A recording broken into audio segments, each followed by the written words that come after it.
Most corrupt people in the world ఎవరంటే ముగ్గురు. ఒకళ్ళు రాజకీయ నాయకులు, జర్నలిస్టులు, పోలీసులు, బ్యూరోక్రాట్లు. అంటే చీఫ్ ఎడిటర్ ఆఫ్ ఉదయం ఉన్నప్పుడు మా వార్త ఆపమన్నారు. నా రూమ్ బయటకు వచ్చి డబ్బులు కావాలంటే ఇస్తామండి, పోలీసు వాళ్ళకి ఇవ్వట్లేదా? ఏ ఉద్యోగానికి పనికిరాని వాడు, ఏ చదువు రానివాడు ఎందుకు పనికిరాని వాడు జర్నలిస్ట్ అవుతాడు? నాలెడ్జ్ మీ క్వాలిఫికేషన్. ఏ జర్నలిస్ట్కైనా నాలెడ్జ్ లేని వాడు పనికిరాడు. అప్పట్లో కనీసం మీడియా క్వశ్చన్ చేసేది. బ్యానర్ ఐటంలో ఫ్రంట్ పేజ్లో గట్టిగా చెప్పేవాళ్ళు. ఇప్పుడు అది కూడా చెప్పట్లేదు. ఈ ప్రభుత్వాన్ని విమర్శించాలి కనుక ఈ వార్తని ఇట్లా వేయాలి. అట్లా ఉండకూడదు కదా. ఇది ఈ రిజర్వాయర్ నిండినది ఇంట్లో మనకి నీళ్ళకి ఇంత మంచి వస్తుందని రాసిన వాళ్ళు నాకు కనపడలేదు. అది వాళ్ళ లోపం. ఇంతమంది మంత్రులు తిరిగారు, వాళ్ళ బొమ్మలన్నీ వచ్చినాయి. తిరిగి ఏం చేశారనేది ఎవరిని రాశాడా? పాలకుల మధ్య మాత్రమే విద్వేషాలు ఇంకా ఉన్నాయనుకుంటున్నారా? ప్రజల మధ్య కూడా ఉన్నాయనుకుంటున్నారు? ప్రజల మధ్య కూడా వచ్చినాయి. ఎన్నారంటే కరప్ట్ కాబట్టి వీటికి ఏదో డబ్బులు ఇచ్చారు. మా శ్రేయోభిలాషులు చెప్పారు. శ్రేయోభిలాషులా? చాలా మంది ఇప్పుడు కాంప్రమైజ్ అయ్యి బతుకుతున్నారు చాలా ఉద్యోగాల్లో. కానీ ఎవరితో అయినా భయంకరమైన విభేదాలు చోటు చేసుకున్నాయా? కోపం వచ్చిన సందర్భాలు ఎన్టీఆర్కి కోపం వచ్చింది.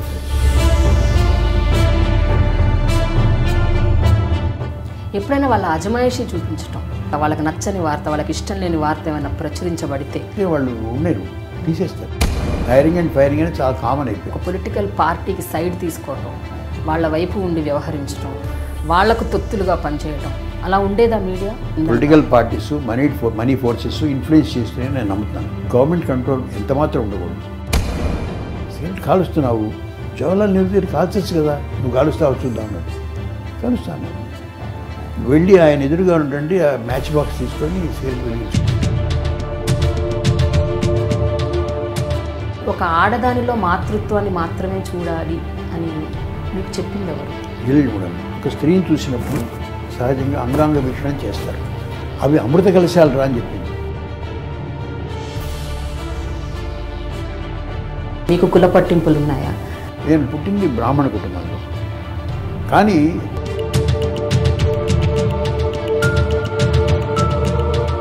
ఒక 3 సంవత్సరాలుగా మీరు క్యాన్సర్తో బాధపడుతున్నారు. Now you know that you're dying. Hello, hi, welcome to my show Dialogue with Prema on iDream.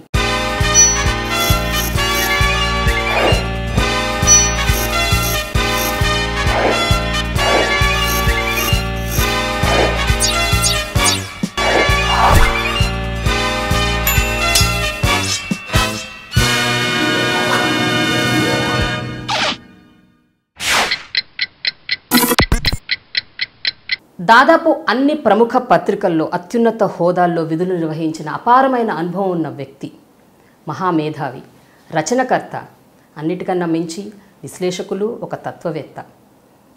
ప్రస్తుతం ఉరుకుల పరుగుల మీద ఉన్న ఈనాటి మీడియాలోని ఎంతోమంది జర్నలిస్టులకు కూడా ఆయన ఒక దిక్సూచి.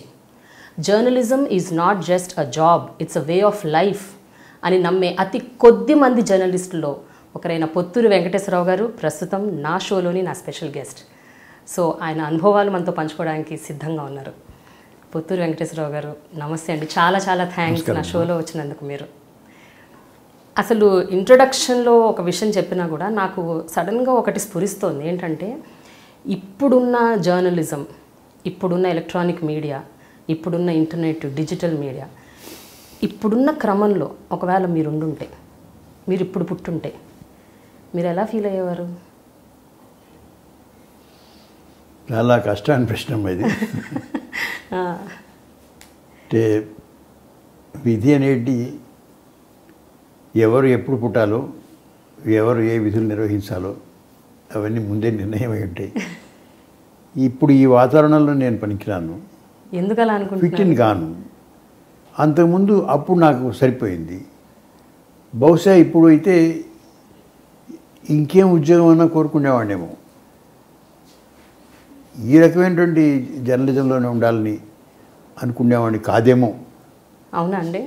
కానీ ఎందుకు అంటే దానికి ఏదో రీజన్ ఉంటుంది కదా, ఎందుకు మీరు ఇప్పుడు ఫిట్ కారని అనుకుంటున్నారు? ఎందుకనంటే అప్పటి పత్రికలు, అప్పటి వాతావరణం, అప్పటి జీవన విధానం, జర్నలిస్టుల వ్యవహార శైలి అవన్నీ అప్పుడు రకంగా ఉండేవి. ఇప్పుడు మార్పు ఉంది కదా, ఇప్పుడున్నంత వేగం అప్పుడు ఉండేది కాదు. ఇప్పుడున్నంతగా ఎలక్ట్రానిక్ మీడియా వచ్చింది, దాని ఇంపాక్ట్ ప్రింట్ మీడియా ఉంది. నేను ప్రధానంగా ప్రింట్ మీడియాలో ఉంటుంటేవాడిని. ప్రింట్ మీడియాలోనే నా జీవితకాలం అంతా గడిచింది. ఆ తర్వాత సోషల్ మీడియా వచ్చింది. Social media impact electronic media మీద ఉంది. ఈ రెండింటి ప్రభావం ప్రింట్ మీడియా మీద ఉంది. కనుక నేను ఫిట్ ఇన్ కావడం అనేటిది ఊహించలేను. కానేమో అనుకుంటాను. అంటే ఈ వేగాన్ని అందుకోలేక అంటున్నారా, లేకపోతే ఈ వేగం అవసరం లేదు అని అనుకుంటున్నారా? ఏంటి యాక్చువల్ అవసరం లేదని నేను అన్నమ్మా. ఇప్పుడు ఇవాళ అవసరాలకి టెక్నాలజీని ఉపయోగించుకొని, అప్పుడు ఆ టెక్నాలజీని ఉపయోగించుకున్నది మీడియా, ఎలక్ట్రానిక్ మీడియా అంటే రేడియో ఉండేది. ఇప్పుడు అప్పుడు ఉన్నటువంటి అవకాశాలను అప్పుడు ఉపయోగించుకున్నారు. సహజమైన పరిణామం అది. ఈ సహజమైన పరిణామంలో, ఈ క్రమంలో ఇప్పుడు కొత్త టెక్నాలజీ వచ్చింది, శాటిలైట్ కమ్యూనికేషన్స్ వచ్చినాయి. దీన్ని ఉపయోగించుకొని టీవీ ఛానల్స్ వచ్చినాయి. కనుక ఇప్పుడు ఇవి అవసరమే, సహజంగా వచ్చింది. అది అవసరమా కాదని అవసరమే రాలే, అవి అడితే వచ్చినాయి అంతే. అయితే ఒక విషయం చెప్పండి, ఇప్పుడున్న ఈ టెక్నాలజీ క్రమంలో ఏవైతే మార్పులు చోటు చేసుకున్నాయో, ఇందులో పనిచేసేవాళ్ళు అంటే ఇంటర్వ్యూలు చేసేవాళ్ళు అవ్వచ్చు, ఫిలిమ్స్ తీసేవాళ్ళు అవ్వచ్చు, ఏదైనా సరే, ఇందులో ఇప్పుడు పనిచేసే వాళ్ళందరూ జర్నలిస్టులు అని మీరు అనుకుంటున్నారా, లేకపోతే జర్నలిస్టులు అనుకుంటున్నారా? అంటే మీ ఒపీనియన్ ఏంటి? Are they all journalist? Journal అనే శబ్దానికి అర్థం మారిపోయింది కదమ్మా. జోర్ అంటే డే అని అర్థం. దినపత్రికల్లో రోజు వచ్చేటువంటివి జర్నల్స్. కానీ తర్వాత క్రమంగా దాని పదం అర్థం మారిపోయింది. ఎనీ పీరియాడికల్ ఇదే జర్నల్. పీరియాడికల్స్లో పనిచేసేవాళ్ళు, ఎలక్ట్రానిక్ యూనిట్స్లో పనిచేసేవాళ్ళు కూడా జర్నలిస్టులు. ఇప్పుడు అది జనరలైజ్డ్ టర్మ్ అది. కనుక అప్పట్లో ఉండేటువంటి పరిస్థితులు వేరు, ఇప్పుడు పరిస్థితులు వేరని చెప్పాను నేను. ఇప్పుడు ఉండేటువంటి ఇప్పుడు అప్పటికంటే ఎక్కువ సామర్థ్యం అవసరం అవుతుందేమో అని కూడా నేను అనుకుంటాను ఆనెస్ట్లీ. ఉరుగులు పరుగుల మీద వార్తలు అందించటం, దాంట్లో క్వాలిటీ మెయింటైన్ చేయటం, నాలెడ్జ్ లెవెల్ కూడా ఎక్కువగా పెంచుకోవటం, ఇవన్నీ ఇప్పుడు అవసరం అవుతాయి. అప్పట్లో ఇంత అవసరం ఏమి కావు. ఇంకా చాలా మార్పులు ఉన్నాయి. ఆ మార్పులు ఏమిటనేది తర్వాత మాట్లాడుకోవచ్చు. కానీ అప్పటికి ఇప్పటికి ప్రధానమైనటువంటి మార్పు టెక్నాలజీ తీసుకొచ్చినటువంటి మార్పు. టెక్నాలజీ ఇంపాక్ట్ జర్నలిజం మీద ఉంది, మీడియా మీద ఉంది. టెక్నాలజీయే ఇప్పుడు ఇవాళ ప్రభావితం చేస్తుంది మీడియాని. చాలా సమర్థులైనటువంటి జర్నలిస్టులు ఒక చిన్న పత్రికలో పనిచేస్తే దాన్ని చదివేవాడు ఉండడు. సామర్థ్యంతో నిమిత్తం లేకుండా చాలా గొప్ప పత్రిక పేరు పొందినటువంటివి జర్నలిస్టుల సామర్థ్యంతో పెద్దగా నిమిత్తం లేకపోయినా, అంటే ఆ రోజుల్లో ఏ కోటంరాజు రామారావు గారు, కుందూరు ఈశ్వరదత్తో, ఎం చలపతిరావు ఇట్లాంటి వాళ్ళందరి ప్రమేయం లేకుండా పత్రికలు ఇప్పుడు నడుస్తున్నాయి కదా, పెద్ద పెద్ద సర్క్యులేషన్స్ ఉన్నాయి కదా. అందులో ఎవరు ఎడిటర్ నుంచి చెప్పడానికి మీకేం ఉండదు. ఎడిటర్ల వ్యక్తిత్వాన్ని బట్టి పత్రికలు లేవు, పత్రికలు ఎడిటర్లకి వ్యక్తిత్వాన్ని ఇస్తున్నాయి. ఓహో, నువ్వు ఫలానా పత్రికలో పనిచేస్తున్నావా, అట్లాగా, అంత గొప్ప పత్రిక అంటారు. నువ్వు చాలా గొప్ప ఎడిటర్వి, ఆ పత్రికలో పనిచేస్తున్నాను ఎవడాడు. అవును, అప్పటికిప్పటికి ఆ తేడా ఉందమ్మా. సో బ్రాండ్కి వాల్యూ ఉంది కానీ మనుషులకు వాల్యూ లేదంటారు. వాల్యూ లేదని నేను అన్ను, వాటి వాల్యూ ఎక్కువైపోయింది. అవి ఎక్కువ డామినేట్ చేస్తాయి మీడియాని. అందుకే చెప్పింది, టెక్నాలజీ డామినేట్ చేస్తుంది. చేసినప్పుడు సహజంగా చిన్న గీత పెద్ద గీత, గీతగానే ఉంటుంది చిన్న గీత, దానికంటే పెద్ద గీత గీసినప్పుడు దాని ఇంపార్టెన్స్ పెరుగుతుంది కదా, అంతే. అట్లాగనమాట. అయితే పొత్తూరి గారు, మీరు ప్రింట్ మీడియాలో పనిచేశారు, ఆల్ ఇండియా రేడియోలో చేశారు, ప్రెస్ అకాడమీ చైర్మన్గా చేశారు, ఎన్నో అద్భుతమైన విధులు నిర్వహించారు. ఎలక్ట్రానిక్ మీడియాను మాత్రం ఎందుకు టచ్ చేయలేదు? దాన్ని ఎందుకు అలా వదిలేశారు? నేను వదిలేయటం కాదు, ఆ అవసరం రాలేదు. నేను పనిచేసినప్పుడు, నేను వృత్తిలో ఉన్నప్పుడు ప్రింట్ మీడియా ఎక్కువ ఉండేది, దాంట్లో చేశాను. తర్వాత నా అవసరం కొద్దీ నేను రేడియోతో అసోసియేట్ అయినాను, క్యాజువల్ ఆర్టిస్ట్గా పనిచేశాను. మొదట్లో మాకు రోజు కూలి 15 రూపాయలు ఉండేది. అవునా? వార్తలు మేము బులెటిన్ రాసుకోవటం, చదవటం, ఇవి కాక వేరే పనులు కూడా చెప్పేవాళ్ళు. ఇవాళ కొంచెం అసెంబ్లీలో క్వశ్చన్ కవర్ చేసుకురండి అనేవాళ్ళు. అంతా 15 రూపాయలే. నా అవసరం అటువంటిది చేసేవాళ్ళం. నైట్ డ్యూటీ చేసుకునేవాళ్ళం ఆఫీస్లో. అట్లా అవి అవసరం కొద్దీ నేను తప్పితే ప్రధానంగా నాది ప్రింట్ మీడియాయే. మీరు చెప్పినటువంటి ఎలక్ట్రానిక్ మీడియాలో టీవీ ఛానల్స్ అవి నేను వృత్తిలోంచి విరమించుకున్న తర్వాత వాటికి ఎక్కువగా వచ్చినాయి. అప్పటికే నేను రిటైర్ అయిన తర్వాత నేను దాంట్లో పోవాలని నాకేమీ కోరిక కలగలేదు. పైగా నేను వయస్సు కూడా ఒకటి రిటైర్మెంట్ పోస్ట్ రిటైర్మెంట్లో నేను ఆలోచించినది. కానీ నన్ను కొంతమంది మిత్రులు ఎలక్ట్రానిక్ మీడియాకి ఇంట్రడ్యూస్ చేశారు. ఈ చర్చలకు పిలిచేవాళ్ళు. వాటిలో నా అభిప్రాయాలు వ్యక్తం చేయడానికి అవకాశం ఉండేది. ఆ రకంగా నేను అసోసియేట్ అయినాను. విశ్లేషకులుగా బాగా అసోసియేట్ అయ్యారు. విశ్లేషకులుగా నాకు అవకాశాలు వచ్చినాయి. వాటిని నేను ఉపయోగించుకున్నాను. నిజంగా చెప్పాలంటే దినపత్రికలో ఒక సంపాదకుడిగా పనిచేసినప్పుడు ఫలానా వారు ఫలానా పత్రిక ఎడిటర్ అని చెప్పేవాళ్ళు తప్పితే ఎవరు గుర్తుపెట్టేవాళ్ళు కారు. నేను దినపత్రికల్లో పనిచేస్తూ రేడియోలో వార్తలు చదివేటప్పుడు ఫలానా అనగానే ఓ మీరు వార్తలు చదువుతారు కదండి అనేవాళ్ళు. కానీ దీంట్లో వచ్చిన తర్వాత ఎక్కడన్నా బస్సులో పోయినా, రైళ్లలో పోయినా, విమానాల్లో పోయినా ఫలానా వారు అని చెప్పుకుంటాడు. ఆ రికగ్నిషను ఈ టీవీ వల్ల వచ్చింది. నేను టీవీలో ఉద్యోగిని కాను, టీవీలో కనిపించాను అంత మటుకే. సో దానివల్ల నేను ఉపయోగించుకోలేదు, నాకు ఉపయోగపడలేదు, లేకపోతే దాంట్లో ఇన్వాల్వ్మెంట్ నాకు లేదు అని అనుకోవాల్సిన అవసరం లేదమ్మా. నాకు ఇబ్బందికరం కానంత వరకు ఛానల్స్కి వెళ్ళాను, డిస్కషన్స్లో పార్టిసిపేట్ చేశాను. నాకు నచ్చినప్పుడు నేను విరమించుకున్నాను. నేను రాలేనండి అని చెప్పాను. దాని తగ్గట్టు నేను వయస్సు వృద్ధుడిని అంత ఆవేశాల మధ్య పోయి నేను కూర్చొని మాట్లాడేంతటి శక్తి నాకు లేదు. చిన్నప్పుడు అంటే మీరు ఎప్పుడూ అనుకొని ఉండరు ఇట్లా నేను ఒక జర్నలిస్ట్ అవుతాను, లేకపోతే జర్నలిజం చెయ్యాలి. ఎందుకంటే మీ ఫ్యామిలీలో కూడా ఎవరు జర్నలిస్టులు కారు. బట్ మీరు సడన్గా వార్తాపత్రికల వైపు, జర్నలిజం వైపు మొగ్గు చూపారు. అది అంటే హౌ డిడ్ దట్ హ్యాపెన్ అండి? చెప్తాను ఎలా జరిగింది అసలు అది? నేను స్కూల్ ఫైనల్లో ఉండగా మా అన్నగారు నా చేత న్యూస్ పేపర్ చదివించేవాడు, హిందూ పత్రిక చదివించేవాడు. ఇంగ్లీష్ నేర్చుకోవాలంటే నువ్వు హిందూ పత్రిక చదవాలి అని నా చేత పెద్దగా చదివించేవాడు. తెలియని పదాలకు అర్థాలు డిక్షనరీ చూసుకొని చెప్పమనేవాడు. ఆ తర్వాత నేను నార్ల వెంకటేశ్వరరావు గారి సంపాదకత్వంలో ఉన్నటువంటి ఆంధ్రప్రభ రెగ్యులర్గా చదివేవాడిని. అట్లా నాకు జర్నలిజం మీద ఆసక్తి కలిగింది.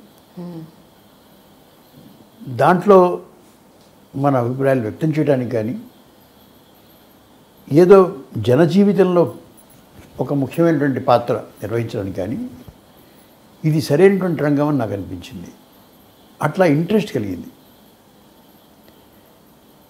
కలిగింది అని అంటే ఉద్యోగ అవకాశాలు వస్తాయో లేదో తెలియదు, కానీ ప్రయత్నం చేయటం మొదలుపెట్టాను. కాలేజీ అయిపోయిన తర్వాత ఇంటి పరిస్థితులను బట్టి చదువుకి స్వస్తి చెప్పాల్సి వచ్చింది. బీఎస్సీ చదివిన తర్వాత అప్పుడు ఏ ఉద్యోగం అని అంటే నాకు 2 ఆప్షన్స్ వచ్చినాయి. టొబాకో కంపెనీలో, ఐఎల్టీడీ కంపెనీలో మా బంధువు ఒక ఆయన ఉండి ఏదో బయ్యర్గా మంచి ఉద్యోగం, 600 రూపాయలు ఎంతో జీతం వస్తుంది. కొంచెం ప్రయత్నం చేసుకుంటే మా పెద్ద పొజిషన్లో ఉన్నాయని మా దూర బంధువు ఉండేవాడు. ఆయన రిటైర్ అయినప్పుడు ఆయన ఎవరినైనా ఒకళ్ళని తను అపాయింట్ చేయొచ్చు. దాంట్లో వెళ్తే నీకు బయ్యర్ ఉద్యోగం వస్తుంది, బోల్డ్ జీతం. రెండవది నాకు ఒక ఉద్యోగం సింగరేణి కాలనీస్లో వచ్చింది, అసిస్టెంట్ మైన్స్ ఇన్స్పెక్టర్. నేను చదివిన చదువుకి సరిపోయే ఉద్యోగం అది. కానీ నాకు అది ఏమీ ఇంట్రెస్ట్ లేదు. ఎక్కడైనా ఈ ఆంధ్రప్రభ ఇట్లాంటి వాటి దగ్గరికి పోయి ఏమన్నా నాకు అవకాశం ఇస్తారంటే నీకు అనుభవం ఉందా అని అడిగేవాడు, ఏమన్నా రాసావా అని అడిగేవాడు. ఏమీ రాయలేదు, మరి ఎట్లా నువ్వు చదిలేదు సారీ చెప్పేవాళ్ళు. కానీ ఆంధ్ర జనతలో నాకు అవకాశం వచ్చింది. విబి రాజు గారు మాకు బంధువు, మా బావ తమ్ముడు. ఆయన వన్ ఆఫ్ ది ట్రస్టీస్. ఆయన జనార్దన్ దేశాయ్ గారు, బూరుగుల రామకృష్ణ గారు వాళ్ళందరూ కలిసి పెట్టిన పత్రిక. వాళ్ళు నాకు మా వివి రాజు గారు చెప్పారు, పనికొస్తాడేమో చూడు ఇక రాడు, జర్నలిజం మీద ఇంట్రెస్ట్ ఉంటుంది అన్నాడు. నాకు చదువుకున్న నాలెడ్జ్ ఉంది, ఏది అడిగినా చెప్పడానికి అవకాశం ఉంది. నాకు మొట్టమొదటిలో ఒక అడ్వర్టైజ్మెంట్ ఇచ్చి ట్రాన్స్లేట్ చేయమన్నారు. అడ్వర్టైజ్మెంట్ ట్రాన్స్లేటింగ్కి జర్నలిజం ఏమిటి అని అనుకున్నాను. కానీ ఆ రోజుల్లో 4 పేజీల ఆంధ్రప్రభలో అడ్వర్టైజ్మెంట్ కూడా చదివేవాడిని. అబ్బో, ప్రతి అడ్వర్టైజ్మెంట్ కూడా చదివేవాడిని. అంటే 4 పేజీలు ఎంతసేపు చదువుతాం, మొత్తం చదవాలి, వదిలిపెట్ట బుద్ధి పుట్టదు. కరెక్ట్. సో నాకు అడ్వర్టైజ్మెంట్ ట్రాన్స్లేషన్ అంటే చాలా కొట్టిన పోయింది అన్నారు. ఇది చాలా ఈజీగా చేశారు. నేను మీ అనుభవం లేదంటున్నారు, మీరు ఎట్లా రాశారు ఇవన్నీ అడిగేంతటి అట్లా అడిగారు మా అప్పుడు సంపాదకుడు. ఏమోనండి చాలా సహజం, నేను పేపర్ చదువుతాను కదా, అట్లా నేను దాంట్లో ఇమిడిపోయాను. నాకు ఇష్టమైనటువంటి వృత్తిలో నేను వచ్చాను. అది దట్స్ హౌ యు ఎంటర్డ్. కానీ అప్పుడు జీతం ఎంత ఉండేది సార్? 100 రూపాయలమ్మా. 100 రూపాయలు నెలకి. మీరు 600 రూపాయలు వదులుకొని 100 రూపాయలు నెలకి ఉద్యోగం అది రాలేదుగా. వచ్చే అవకాశం ఉంది, వచ్చే అవకాశం ఉన్నా కూడా ప్రయత్నం చేయలేదు. అదే మీకు అంటే మీ ఇంట్రెస్ట్ ఇటువైపు ఉంది. అసిస్టెంట్ మైన్స్ ఇన్స్పెక్టర్గా 250 రూపాయలు ఎంతో ఇచ్చేవాళ్ళు సింగరేణిలో. దానికి కూడా నేను పోలేదు. ఇచ్చారు ఉద్యోగం, నాకు సెలెక్ట్ చేశారు నన్ను, నేను పోలేదు. ఇది 100 రూపాయలు. ఇంకా చెప్పాలంటే అవి నా సిగరెట్ల ఖర్చు సరిపోయి కావు. ఆ రోజుల్లో సిగరెట్ కాల్చేవాడిని. అవును, 100 రూపాయలు సిగరెట్లకి అయ్యేది. మీ పుస్తకంలో మీరు మెన్షన్ చేశారు, నా 15వ ఏటో 14వ ఏటో నేను సిగరెట్లు తాగడం మొదలుపెట్టాను. అంటే ఇంటర్ ఫస్ట్ ఇయర్, బీఎస్సీలోకి వచ్చినప్పటికి. అతి చిన్న వయసులో మొదలుపెట్టాను. అది చెడు అలవాటు అని అప్పట్లో నాకు తెలియదు. తర్వాత ఎప్పుడు కనిపించింది మీకు అది చెడు అలవాటు అని? పుస్తకం రాసినప్పుడా లేకపోతే మధ్యలోనే అనిపించిందా? ఇప్పుడు కాదమ్మా, పుస్తకం రాసింది ఈ మధ్య కదా. ఈ మధ్య రాశారు. ఎప్పుడు అంటే 1962లో అనిపించింది. ఒకటి, నాకు ఆర్థికంగా ఇంట్లో చాలా ఇబ్బందులు. గుంటూరులోనూ మా ఇల్లు అమ్మటం, పొత్తూరులో 2 పొలాలు అమ్మటం, ఆ డబ్బు తీసుకొచ్చి ఇక్కడ దాంతో జీవితం గడపటం అట్లా జరుగుతుండేది. ఈ 100 రూపాయలతో నేను ఇన్ని సిగరెట్లు కాల్చడం ఏమిటిది అన్నది కానీ మానుకోలేదు. వీక్నెస్ అది. కానీ 1962లో వార్ వచ్చింది, చైనా వార్. అందరూ డబ్బులు ఇస్తున్నారు, నేను ఏమి ఇవ్వలేకపోతున్నానని లోపల బాధ ఉండేది. ఇది లేకపోతే నేను కూడా ఎంతో కొంత ఇచ్చేవాడిని కదా, రూపాయో 10 రూపాయలైనా ఇచ్చేవాడిని కదా. అందరూ ఇస్తున్నారు, ఒంటి మీద నగలు వచ్చి ఇచ్చిన వాళ్ళు ఉన్నారు ఆ ఫండ్కి. అది అట్లా ఉంచి నేను జిల్లెళ్ళమూడి అమ్మ దగ్గరికి వెళ్ళటం అనేది అప్పటికే మొదలైంది. అమ్మ నాకు ఏవోవో చెప్తుండేది. చెప్పేటప్పుడు మధ్యలో సిగరెట్ కాల్చుకుని బయటికి పోయించేవాడిని. ఇంత అమ్మ నా కోసం టైం డివోట్ చేసి నాకు ఇంత నాతో మాట్లాడుతుంది, నేను సిగరెట్ కోసం బయటికి పోవాల్సి వస్తుంది అని చెప్పి బాధ లేదు. తప్పు చేస్తున్నాను నేను భావన. అట్లా మానుకోవాలనే ఆలోచన వచ్చింది. ఇంట్లో వాళ్ళని ఇబ్బంది పెట్టడం ఆర్థికంగా. తర్వాత అమ్మ లాంటి వాళ్ళ దగ్గర నేను సిగరెట్లు కోసం చెప్పి బయటికి పోవటం కరెక్ట్గా అనిపించింది. ఆ మాటకు వస్తే ఇంకోటి కూడా చెప్పాలి. ఒకసారి నాగార్జున సాగర్ దగ్గర మేము జవహర్లాల్ నెహ్రూ విజిట్ కవర్ చేయడానికి వెళ్ళాను. అప్పట్లో ఉన్నటువంటి ముఖ్యమంత్రి గారు ఆయన సిగరెట్ కాల్చేవాడు. జవహర్లాల్ నెహ్రూ గారు సిగరెట్ కాల్చేవాడు గారు వాళ్ళు. ఓకే. ఇంకొక ఫైనాన్స్ మినిస్టర్ ఉండేవాడు, పేర్లు అవసరం లేదు. ఆయన కూడా సిగరెట్ కాల్చేవాడు. ఆయన ఈ డకోటా ఎయిర్ క్రాఫ్ట్ ఉండేది, ఆ ఎయిర్ క్రాఫ్ట్ మెట్ల మీద కూర్చొని సిగరెట్ కాలుస్తున్నాడు. ఇంత పెద్దవాళ్ళు ఎందుకు ఇట్లా సిగరెట్ కాలుస్తున్నావు, జవహర్లాల్ నెహ్రూ దగ్గర కాల్చచ్చు కదా, నేను చిన్నపిల్ల ఏమిటి అంటే, నేను మా జర్నలిస్టులు అంటే నువ్వు కాలుస్తావు చూద్దాం అన్నాడు. కాలుస్తాను. వెళ్ళి ఆయన ఎదురుగా ఉండండి ఆ మ్యాచ్ బాక్స్ తీసుకొని సిగరెట్ వెలిగించుకొని ఇతరులకు వచ్చాను, కాల్చుకున్నాను. కానీ నేను చేసింది తప్పు అని తర్వాత అనిపించింది. ఓకే. అప్పుడు అనిపించలేదు. అప్పుడేదో వాళ్ళు ఏంటంటే ఛాలెంజ్, కానీ నేను చేసిన తప్పు. పెద్దల ఏళ్ళ గౌరవం ఉండాలి కదా, వాళ్ళు పెద్దల ఏళ్ళ గౌరవం కోసం అని చెప్పి వాళ్ళు కాల్చలేదు. నాలో ఆ జ్ఞానం లేకపోయింది అని అనిపించింది. సో ఇవన్నీ ఈ ఫ్యాక్టర్స్ అన్నీ నా మీద పనిచేసినాయి. అమ్మదయ వల్ల నేను మానేశాను. ఆమె నా చేత నువ్వు మానుకోమని చెప్పలే, ఆమె మానే పరిస్థితి కల్పించింది. ఇంకా డీటెయిల్స్లో పోను. అదేలేండి. కానీ ఆ టైంలో మీరు బాగా సిగరెట్లు అలవాటు బాగా ఉన్న టైంలో మీరు ఈవెన్ మీ దత్తతగా పోయిన మీ మదర్, దత్తత అమ్మ కొన్ని సేవింగ్స్ ఏవో పెట్టుకుంటే ఒక డబ్బు బాక్స్లో మీరు అవి కూడా తీసేసుకున్నారంట ఆవిడకి తెలియకుండా. అది తెలియకుండా అంటే తెలుసో లేదో తెలియదు, తీసుకెళ్తుండేవాడిని, అడగకుండా తీసుకెళ్ళేవాడిని. అడగకుండా తీసుకెళ్ళేవాడిని. ఆమె తెలియకుండా ఉంటుందని నేను అనుకోను. పోనీలే అనుకునేది ఆమె, తీసుకొనిలే అనుకునేది. ఆమె చాలా గొప్ప వ్యక్తులు. ఎప్పుడు మందలించలేదా మిమ్మల్ని? పొరపాటున కూడా ఎప్పుడు ఒక్కరోజు కూడా ఎప్పుడు. అది నేను చెప్పాను కదా, నా పుస్తకంలో కూడా రాశాను. నేను చూసినటువంటి మాతృత్వం గొప్పతనం అది. నా కన్న తల్లి, పెంచిన తల్లి, జిల్లెళ్ళమూడమ్మ, ఇట్లా అందరిలోనూ నాకు మాతృత్వం అపారమైనటువంటి వాత్సల్యం కనిపించింది. అది స్త్రీల పట్ల నా యాటిట్యూడ్లో మార్పడానికి కారణమైంది.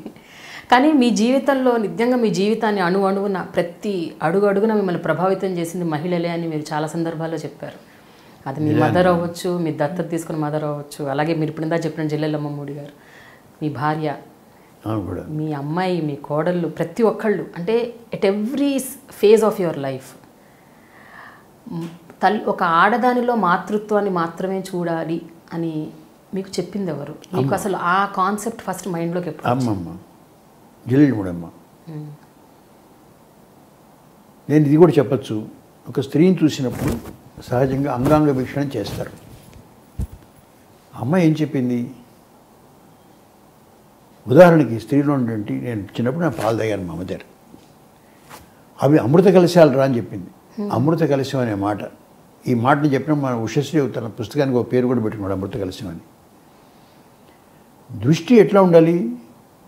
అమృత కలశాలు, లైంగికమైన దృష్టి కాదు, అది తప్పు. చూసే దృష్టి ఇట్లా ఉండాలి, స్త్రీ పట్ల దృష్టి ఇట్లా ఉండాలి అనే అభిప్రాయాన్ని, భావాన్ని, విశ్వాసాన్ని కలిగించింది అమ్మ. ఆమె చెప్పింది, ఆమె అమృత కలశాలరా, పాలు తాగావు కదా నువ్వు చిన్నప్పుడు, జ్ఞాపకం తెచ్చుకునే మాట ఆమె వాడలేదు, కానీ జ్ఞాపకం వచ్చింది నాకు. అట్లా స్త్రీ పట్ల అభిప్రాయం, మాతృత్వాన్ని చూడటం అనేది ప్రయత్నపూర్వకంగా నేను చేశాను. జిల్లెళ్ళమ్మడి గురించి మాట్లాడుకోవాలండి ఈ సందర్భంలో. ఎందుకంటే మీరు చిన్నతనం నుంచి కూడా నాస్తిక భావాలతో పెరిగారని విన్నాను. ఎక్కువగా దేవుడిని నమ్మకపోవడం, అండ్ దేవుడి మీద పెద్ద విశ్వాసం లేకపోవడం, పెద్దగా దాని మీద ఫోకస్ కూడా లేకపోవడం, అలా ఉండేది ఎక్కువగా. ఈవెన్ జిల్లెళ్ళమ్మడి దగ్గరికి మీ పేరెంట్స్ తీసుకెళ్ళినా కూడా మీరు చాలా హేళన చేస్తూ పేరెంట్స్ పెద్దవాళ్ళు, మా మిత్రులు, అప్పుడు కూడా చాలా హేళనపూర్వకంగానే ఉండేది మీ వ్యవహారం. వెళ్తానులే, అంత గొప్ప ఏముంటుంది అన్న ఒక పెద్ద సదాభిప్రాయం లేదు. నేను అది కూడా చెప్పచ్చమ్మా, నాకు మొదటి చైల్డ్ పోయింది ఈ ఊరు వచ్చిన రోజు. నేను సరిగ్గా చికిత్స చేయించలేకపోవడం వల్ల పోయింది. ఆ చైల్డ్ పోవడం అనేది నాకంటే ఎక్కువ నా భార్యకి అప్సెట్ చేసింది. మా మిత్రుడు ప్రస్తుతం కుట్టాళం పీఠాధిపతిగా ఉన్నటువంటి ప్రసాదరాయ కులపతి, అప్పుడు ప్రసాదరాయ కులపతి, ఇప్పుడు సిద్ధేశ్వరానంద భారతీ స్వామి, ఆయన అన్నాడు, మానసికంగా మీరు కొంచెం కష్టాల్లో ఉన్నారు, జిల్లెళ్ళమూడి పోదాం ఒకసారి, ఆయన గురించి చాలామంది చెప్తున్నారు, వెళ్దామంటే వెళ్ళాము. అట్లా వెళ్ళాను మొదటిసారి. వెళ్ళినప్పుడు నాకు ఏదో ఇటువంటివన్నీ మహత్తులు ఉంటాయని, లేకపోతేనేమో వీళ్ళేదో చాలా గొప్పవాళ్ళు, ఏదో అసాధారణమైనటువంటి ప్రజ్ఞ ఉంటుంది, ఇవన్నీ తెలియదు. వెళ్దాం అన్నారు కనుక నా భార్య కొంచెం ఆమెకు మనసుకు హాయి కలుగుతుంది కనుక మొట్టమొదటి నేను వెళ్ళాను. కానీ నాకు నేను ఆశ్చర్యపోయేటి కొన్ని జరిగినాయి. అంటే నేను ఈ ఎక్స్ట్రా సెన్సరీ పర్సెప్షన్స్ అనేవి నేను నమ్మను, నమ్మేవాడిని కాను. కానీ ఆమె దగ్గర నేను కొంచెం చూశాను. నేను స్వయంగా చూసిన తర్వాత నేను ఇవి నమ్మకపోవడం ఎట్లా అంటే? ఫర్ ఎగ్జాంపుల్ ఉదాహరణకి మేము 2 పంక్తుల్లో కలిసి ఫోన్ చేస్తున్నాం. ఒక పంక్తి అవతల, ఎదురుగా ఇంకో పంక్తి, నేను ఒక పంక్తిలో ఉన్నాను. నా ఎదురుగా పంక్తిలో కూర్చున్నటువంటి ప్రసాదరాయ కులపతి గారికి అమ్మ అన్నం ముద్దలు పెడుతుంది. ఎవడో కన్న బిడ్డ ఆమెకి చిన్నపిల్లలలాగా కలిపి ముద్దలు పెట్టేటి. ఈ అమ్మ చాలా ఎంతో అపారమైన కరుణ, దయ ఉంటే తప్పితే అటు చేయలేరే. పెద్దవాళ్ళం అందరం కూడా మేము వ్యాయామం చేసిన వాళ్ళం ఒక్కొక్కళ్ళం. అటువంటి వాళ్ళకి కలిపి పిల్లవాడిని చూసి ముద్దలు పెడుతుందని చెప్పి నాకు లోపల ఉన్నటువంటి మనసుకు కరిగి కళ్ళంబడి ఒక బొట్టు నీటి వచ్చింది. ఆమె అటువైపు తిరిగి అతనికి ముద్ద పెడుతుంది, వెనక్కి తిరిగి చూసి, నాన్న పొగ వల్ల కళ్ళమ్మ నీళ్ళు వస్తున్నాయేమో నీకు అంది. నన్ను చూసే అవకాశం లేదు, నేను చాలా గంభీరంగా ఉండడానికి ప్రయత్నం చేస్తున్నాను. ఇవి నమ్మను కదా నేను ఇవన్నీ. ఓ గాడ్. కానీ దేర్ ఈజ్ సంథింగ్, అట్లీస్ట్ ఆ మానవత్వం ఉంది కదా, దయ ఉంది కదా ఆ తల్లిలో ఆమె అని అప్పటి నుంచి ఆమె దగ్గర నుంచి అబ్జర్వ్ చేయడం మొదలుపెట్టాను. ఆమె మంచం కింద పడుకునేవాడిని, ఏం చేస్తుందో చూసేవాడిని, చెప్పి రాత్రి మగళ్ళు అబ్జర్వ్ చేశాను ఆవిడ్ని. అంటే బేసికల్గా మీరు ఒక జర్నలిస్ట్ కూడా కాబట్టి మీలో ఒక ఇంక్విజిటివ్నెస్ న్యాచురల్గా ఉంటుంది కాబట్టి. అందుకే నేను నాస్తికుడు కదా, నాస్తికులు. నా విశ్వాసాలకు దెబ్బ తగులుతుంది, నేను మార్చుకోవాల్సిన పరిస్థితి వస్తుంది. అందుకని ఆమె అన్నం తిందు, నిద్రపోదు. అంటే నిద్రపోకున్నట్టుంటారు.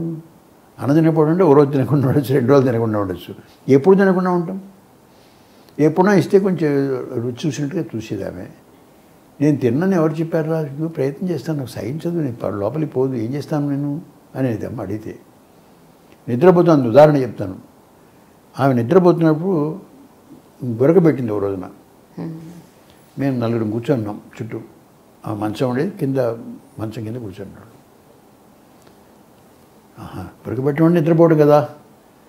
అమ్మ ఇందాక నువ్వు గొరకబెట్టినప్పుడు గొరకబెట్టి పడుకున్నావమ్మా, నిద్ర అసలు పట్టదేమో అనుకున్నాను నేను. అంటే గొరకబెట్టిన మాట నిజమేనన్నా, అప్పుడు నువ్వు వాడితో ఇట్లా అన్నావు, వాడు ఇట్లా అన్నాడు అని మేము మా సంభాషణ అంతా టేప్ రికార్డు చేసినట్టు చెప్పింది.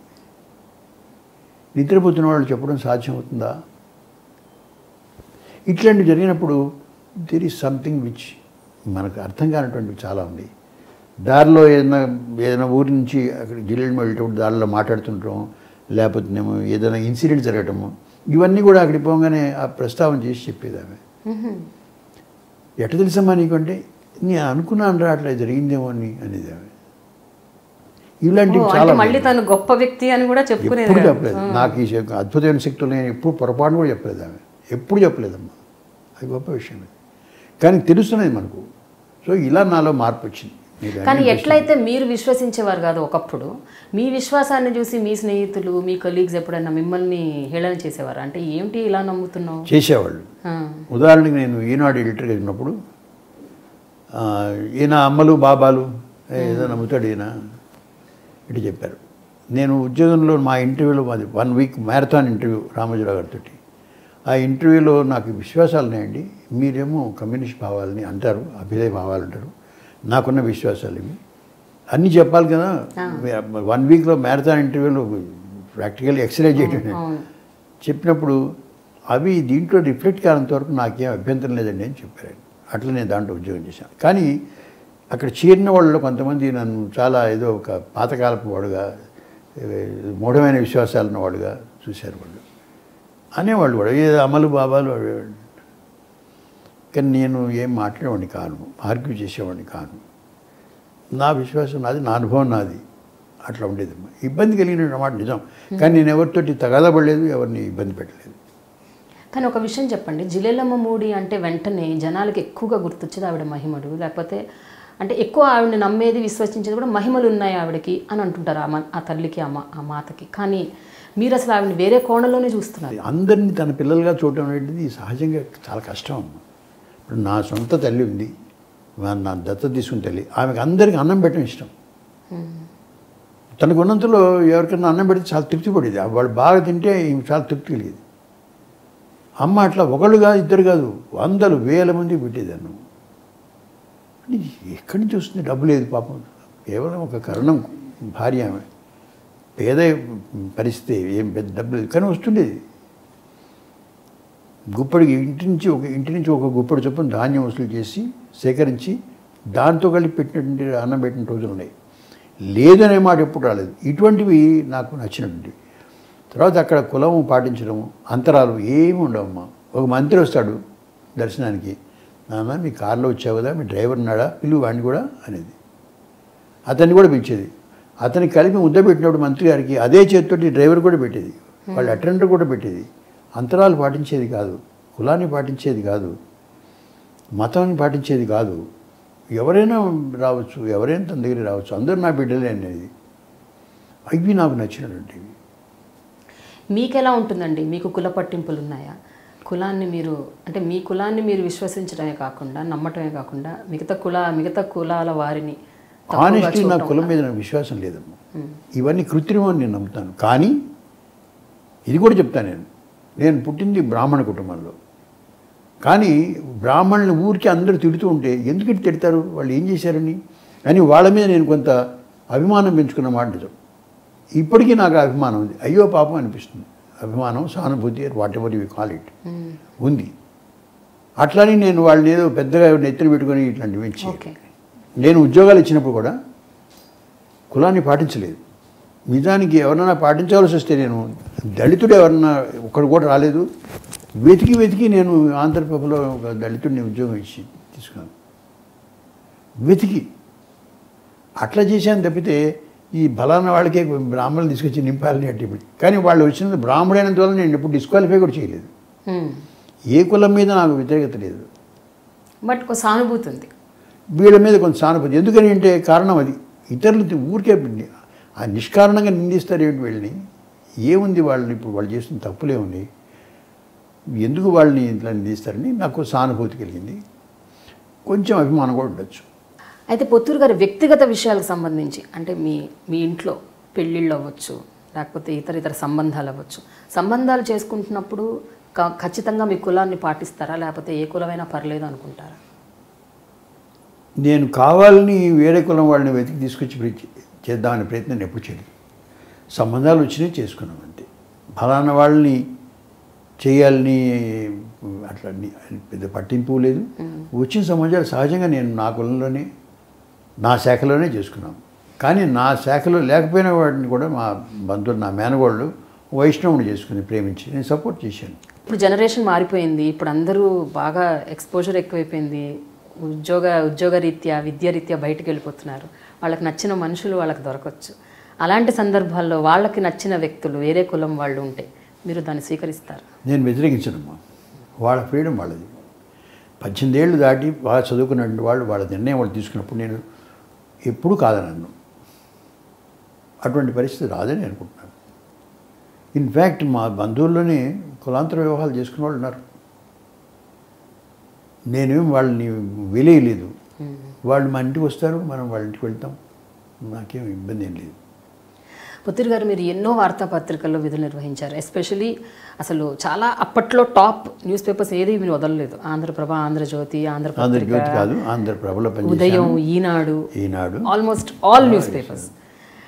అయితే మీరు బాగా కంఫర్టబుల్గా ఫీల్ అయ్యి చాలా ఎక్సైట్ అయిపోయి అద్భుతమైన ఎక్స్పీరియన్సెస్ గడించిన వార్తాపత్రిక ఏదండి? ఎందులో మీరు నిజంగా this is the place I should be అని అనుకున్న వార్తాపత్రిక ఏది?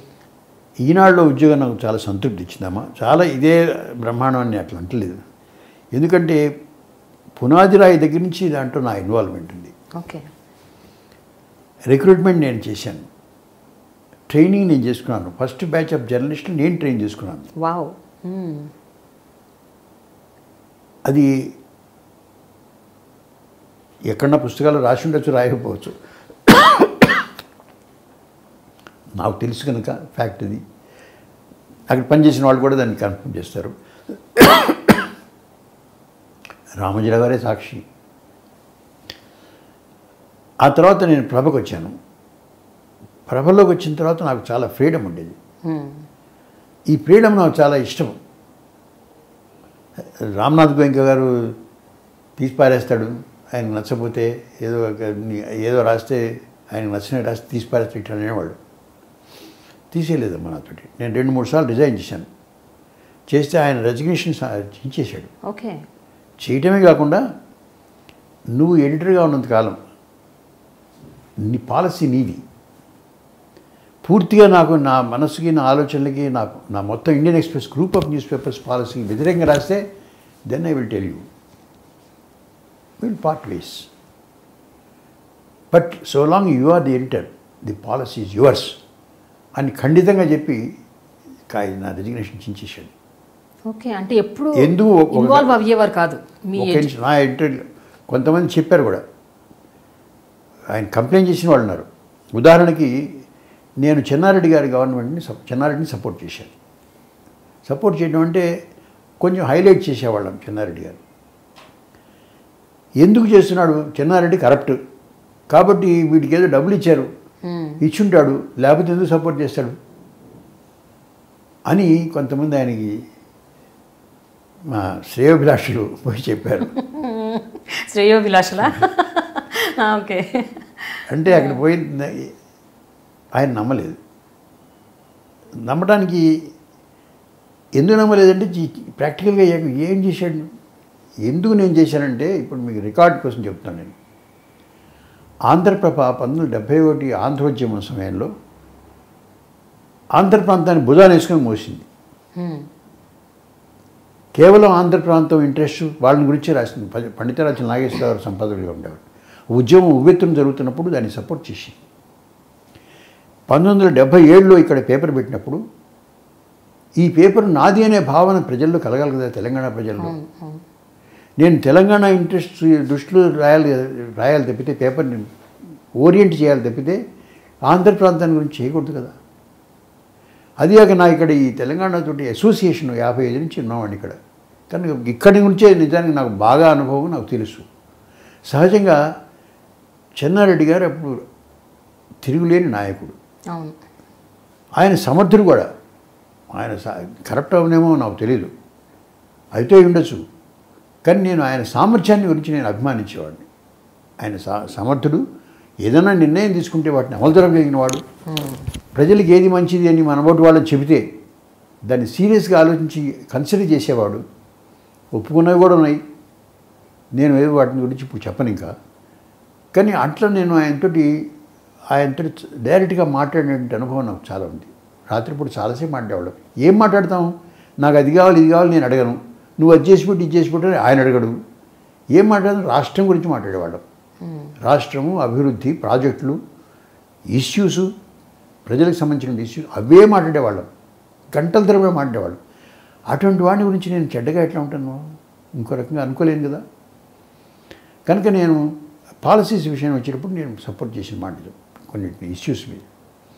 దాన్ని ఇతరులు ఇట్లా రిపోర్ట్ చేసాడు. బట్ ఆయన నమ్మలేదు, నన్నే సపోర్ట్ చేశాడు ఆయన, మా గోయంక గారు యజమాని. కనుక నాకు ఆ ఫ్రీడమ్ ఉండేది. అంటే మీరు ఇన్ఫ్లుయెన్స్ అయ్యారు అని ఆయన అనుకోకపోవచ్చు, బట్ ఆయన ఇన్ఫ్లుయెన్స్ అయి ఉండొచ్చు కదా, అలా కూడా జరిగి ఉండొచ్చు. గోయంక గారు కూడా చెన్నారెడ్డి గారి పాలసీలకు కానీ చెన్నారెడ్డి గారి national, but still he also must have liked. ఇక్కడ ఉన్నటువంటి వాటితో పెద్దగా ఆయనకి ఏమి లేదు, ఇంట్రెస్ట్ ఉండేది కాదు. ఏదైనా ఉంటే నాకే చెప్పేవాడు. పాలసీస్ గురించి ఎప్పుడు మాట్లాడాడు కాదు. ఇది నువ్వు ఇట్లా చెయ్యి అంటే ఎప్పుడు చెప్పలేదమ్మా. నేను ఎడిటర్గా ఉన్నంతకాలం, నేను ఐఎమ్ రికార్డ్ ఎడిటర్గా ఉన్నంతకాలం రామ్నాథ్ గోయంక గారి జీవిత చరిత్ర రాయడానికి నా దగ్గరికి ఎవరో వస్తే కూడా వాళ్ళతో కూడా చెప్పాను. నేను ఎడిటర్గా ఉన్నంతకాలం నువ్వు ఈ పాలసీని అనుసరించు అని ఎప్పుడు చెప్పలేదు. నన్ను ఇంటర్వ్యూ తర్వాత నేను చేరిన తర్వాత ఒకసారి ఆయన 1 గంట సేపు మాట్లాడారు. ఏమిటి నీ policy? My policy is objectivity అన్నాను. My principle is objectivity. I don't believe in such objectivity. Who can be objective? Subjective views ఉంటాయి కదా అన్నాడు. మీరు నమ్మండి నమ్మకండి, I am objective in my policies and I continue to be so. Are you really objective? I am నా కన్విక్షన్స్ ప్రకారం నేను పోయినాను. నేను ఎప్పుడు కూడా ఇప్పుడు ఎన్టీ రామారావుని సపోర్ట్ చేసిన సందర్భాలు ఉన్నాయి, విమర్శించిన సందర్భాలు ఉన్నాయి. ఎన్టీ రామారావుని విమర్శించడం అని అంటే కొరికితో తలగొక్కోవడం. కానీ ఆయన కూడా నాతో ఏం చెప్పాడంటే, ఒకసారి ఇప్పుడు కంప్లైంట్ చేశాడు నా మీద తీసేయమని. ఉపేంద్ర గారు వెళ్ళి మా యజమానికి రామ్నాథ్ గోయంక గారు ఏమిటి ఇతను ఇష్టం వచ్చినట్టు రాస్తున్నాడు అని లేనిపోయి ఆయన అబద్ధాలు చెప్పి ఆయన నన్ను రామ్నాథ్ గోయంక గారు ఏమిటి ఇట్లా వాళ్ళు కంప్లైంట్ చేస్తున్నారు, what's happening, I just don't know అన్నాడు. ఏం లేదండి, నాకు తెలిసి నేను ఎప్పుడు ఆయన గురించి చెడ్డగా ఏం లేదు, పాలసీస్లో నేను వ్యతిరేకిస్తానండి, on issues I criticise, you are free to criticise అన్నాడు. అట్పో ఓ రోజు రాత్రి ఫోన్ చేసి ఉదాహరణ చెప్తున్నాను మీకు. Mr Venkateswara Rao, NTR seems to be unwell, is running temperature, just say on telephone hello, say hello to him, find out how he is అన్నాడు. Obviously trying for rapport అంటే అనుకున్నాను. ఎట్లా ఉన్నారండి అని అడిగాను. నా ఆరోగ్యానికి ఏమి లేండి, రేపు పొద్దున్న బ్రేక్ఫాస్ట్ రండి అన్నాడు ఆయన. వివరాల్లోకి పోను, కానీ చివరికి ఆయన ఏం చెప్పాడంటే, మీరు నన్ను విమర్శించదలుచుకుంటే మీరు నేనేదో శవ పూజలు చేస్తానవి రాశారు కదా అని, ఇక్కడే కూర్చున్నాను కదండి, తెప్పించండి, ఒక్కటి చూపించండి, I will quit my job ఎక్కడైనా సరే నేను ఇట్లాంటి రాసినట్టు కానీ ఇంకోటి కానీ నాకు చెప్పిన వాళ్ళు చెప్పారంటే ఎందుకు నమ్ముతారండి మీరు? అది నమ్మద్దు కదా, నన్ను అడగాలి కదా అన్నాను. చివరికి ఆయన ఏమన్నాడంటే, నన్ను నా పాలసీ విషయంలో మీరు విమర్శించడానికి మీకు స్వేచ్ఛ ఉంది, కానీ విమర్శించే ముందు నాకు చెప్పండి, నేను నన్ను కరెక్ట్ చేసుకోకపోతే అప్పుడు విమర్శించండి. చాలా గొప్ప మాట అమ్మ అది. ఇప్పుడు నేను జ్ఞాపకం చేసుకుని చెప్తున్నానంటే ఆయన గొప్పతనాన్ని గురించి చెప్తాను మీకు. అంటే అంత అప్రిషియేట్ చేసేవి ఉన్నాయి, లేనివి ఉన్నాయి. కానీ ఒక విషయం చెప్పండి, ఈనాడులో మాత్రం మీరు ఎంత అంటే అన్ని స్టార్టింగ్ నుంచి స్క్రాప్ నుంచి అంతా మీరు చూసుకున్నప్పటికీ అక్కడ it was not so good to you. అంటే మిగతా వార్తాపత్రికల్లో మీరు ఎక్స్పీరియన్స్ అయిన గొప్ప గొప్ప అనుభవాలు మీరు ఈనాడులో అంతగా ఎక్స్పీరియన్స్ అవ్వలేదని. నేను పనిచేసింది 2.5 సంవత్సరాలమ్మా, 2 years and 8 months ఎంతో. అందుట్లో ఫస్ట్ 9 months 10 months ట్రైనింగ్ తోటి పోయింది. ప్రారంభమైంది. ప్రారంభమైన తర్వాత నేను ఒక్కడిని ఎడిటర్ని కాదు, అక్కడ విశాఖపట్నంలో అంతమంది ఉన్నటువంటి ఆయన ఇక్కడ తీసుకొచ్చారు. ఇంకెవరన్నా ఇంకో ఇద్దరిని వేసుకుందాము ఫలానా వాటికంటే నేను చెప్పిన వాళ్ళు ఒకళ్ళు ఇద్దరున్నారు, వాళ్ళని వేశారు. మొత్తం 4 ఉండేవాళ్ళం. అంటే మంది ఎక్కువైన కొద్దీ మజ్జిగ పలచని అంటారు కదా, అధికారం కూడా తగ్గుతుంది. నేను ఎడిట్ పేజీ చూసేవాళ్ళం, ఎడిటోర్ లిస్ట్ నేను ఒకటి సగం రాసేవాడిని, ఇంకొకళ్ళు సగం రోజులు ఆయన రాసేవాడు, ఇంకొక ఆయన. అట్లా జరిగేది. కానీ పూర్తిగా నాకే ఉన్నటువంటి ఇది ఎక్స్పీరియన్స్ మీకు లేదు. అట్లని రామోజీరావు గారు కూడా నన్ను ఎప్పుడు కూడా నువ్వు అట్లా రాసేందుకు ఇట్లా రాసేందుకు ఎప్పుడు చెప్పలేదండి, ఎప్పుడు అనలేదు. రామోజీరావు గారితో మీకు ఎలాంటి పొరపచ్చాలు, ఎలాంటి విభేదాలు లేవు? ఇంతవరకు లేవమ్మా. మరి మీరు ఎందుకు క్విట్ చేయాల్సి వచ్చింది? క్విట్ చేయడానికి కారణం మిగతా వాళ్ళు. అక్కడ నాకు నచ్చని కొన్ని జరిగినాయి, నా చెవిని పడ్డాయి, కొన్ని పొరపాట్లు జరిగినాయి. వాళ్ళు పొరపాటు చేస్తున్నారని నేను అనుకున్నాను. నన్ను ఇబ్బంది పెట్టేటువంటి పరిస్థితులు కొన్ని వచ్చినాయి. అందుకని ఇక్కడ ఉంటే మంచిది కాదు అండ్ సరిగ్గా నాకు అప్పుడే ఆంధ్రప్రభ నుంచి ఆఫర్ వచ్చింది. మొట్టమొదటిసారి ఆఫర్ వచ్చినప్పుడు రామోజీరావు గారు చెప్పాను, ఇట్లా ఆంధ్రప్రభ నుంచి ఆఫర్ వచ్చిందంటే don't go, it's a snake pit of politics, YD గోదని మీ మనస్తత్వానికి మీకు పడదది, ఇక్కడ నేను అన్నాను కదా మీకేం లోపం ఉంది, ఎందుకు పోతారు అని అన్నారు. సరే డ్రాప్ చేసుకున్నాను. ఆ తర్వాత మళ్ళీ ఒకటి ఇన్సిడెంట్స్ జరిగినాయి. ప్రతిదానికి పోయి యజమాని దగ్గరికి పోయి ఏమండి వాడు ఇట్లా వీడు ఇట్లా అని చెప్పడం నాకు ఇష్టం ఉండదు. నా తత్వానికే వ్యతిరేకం. ఏదైనా హ్యాండిల్ చేయడానికి వీరుంటే నేనే చేయాలి. కరెక్ట్.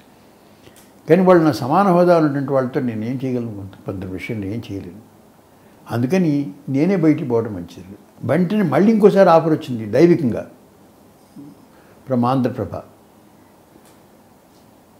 గోయంక గారు పిలుస్తున్నారు, ఒకసారి వచ్చి కలుసుకోవద్దా అన్నారు.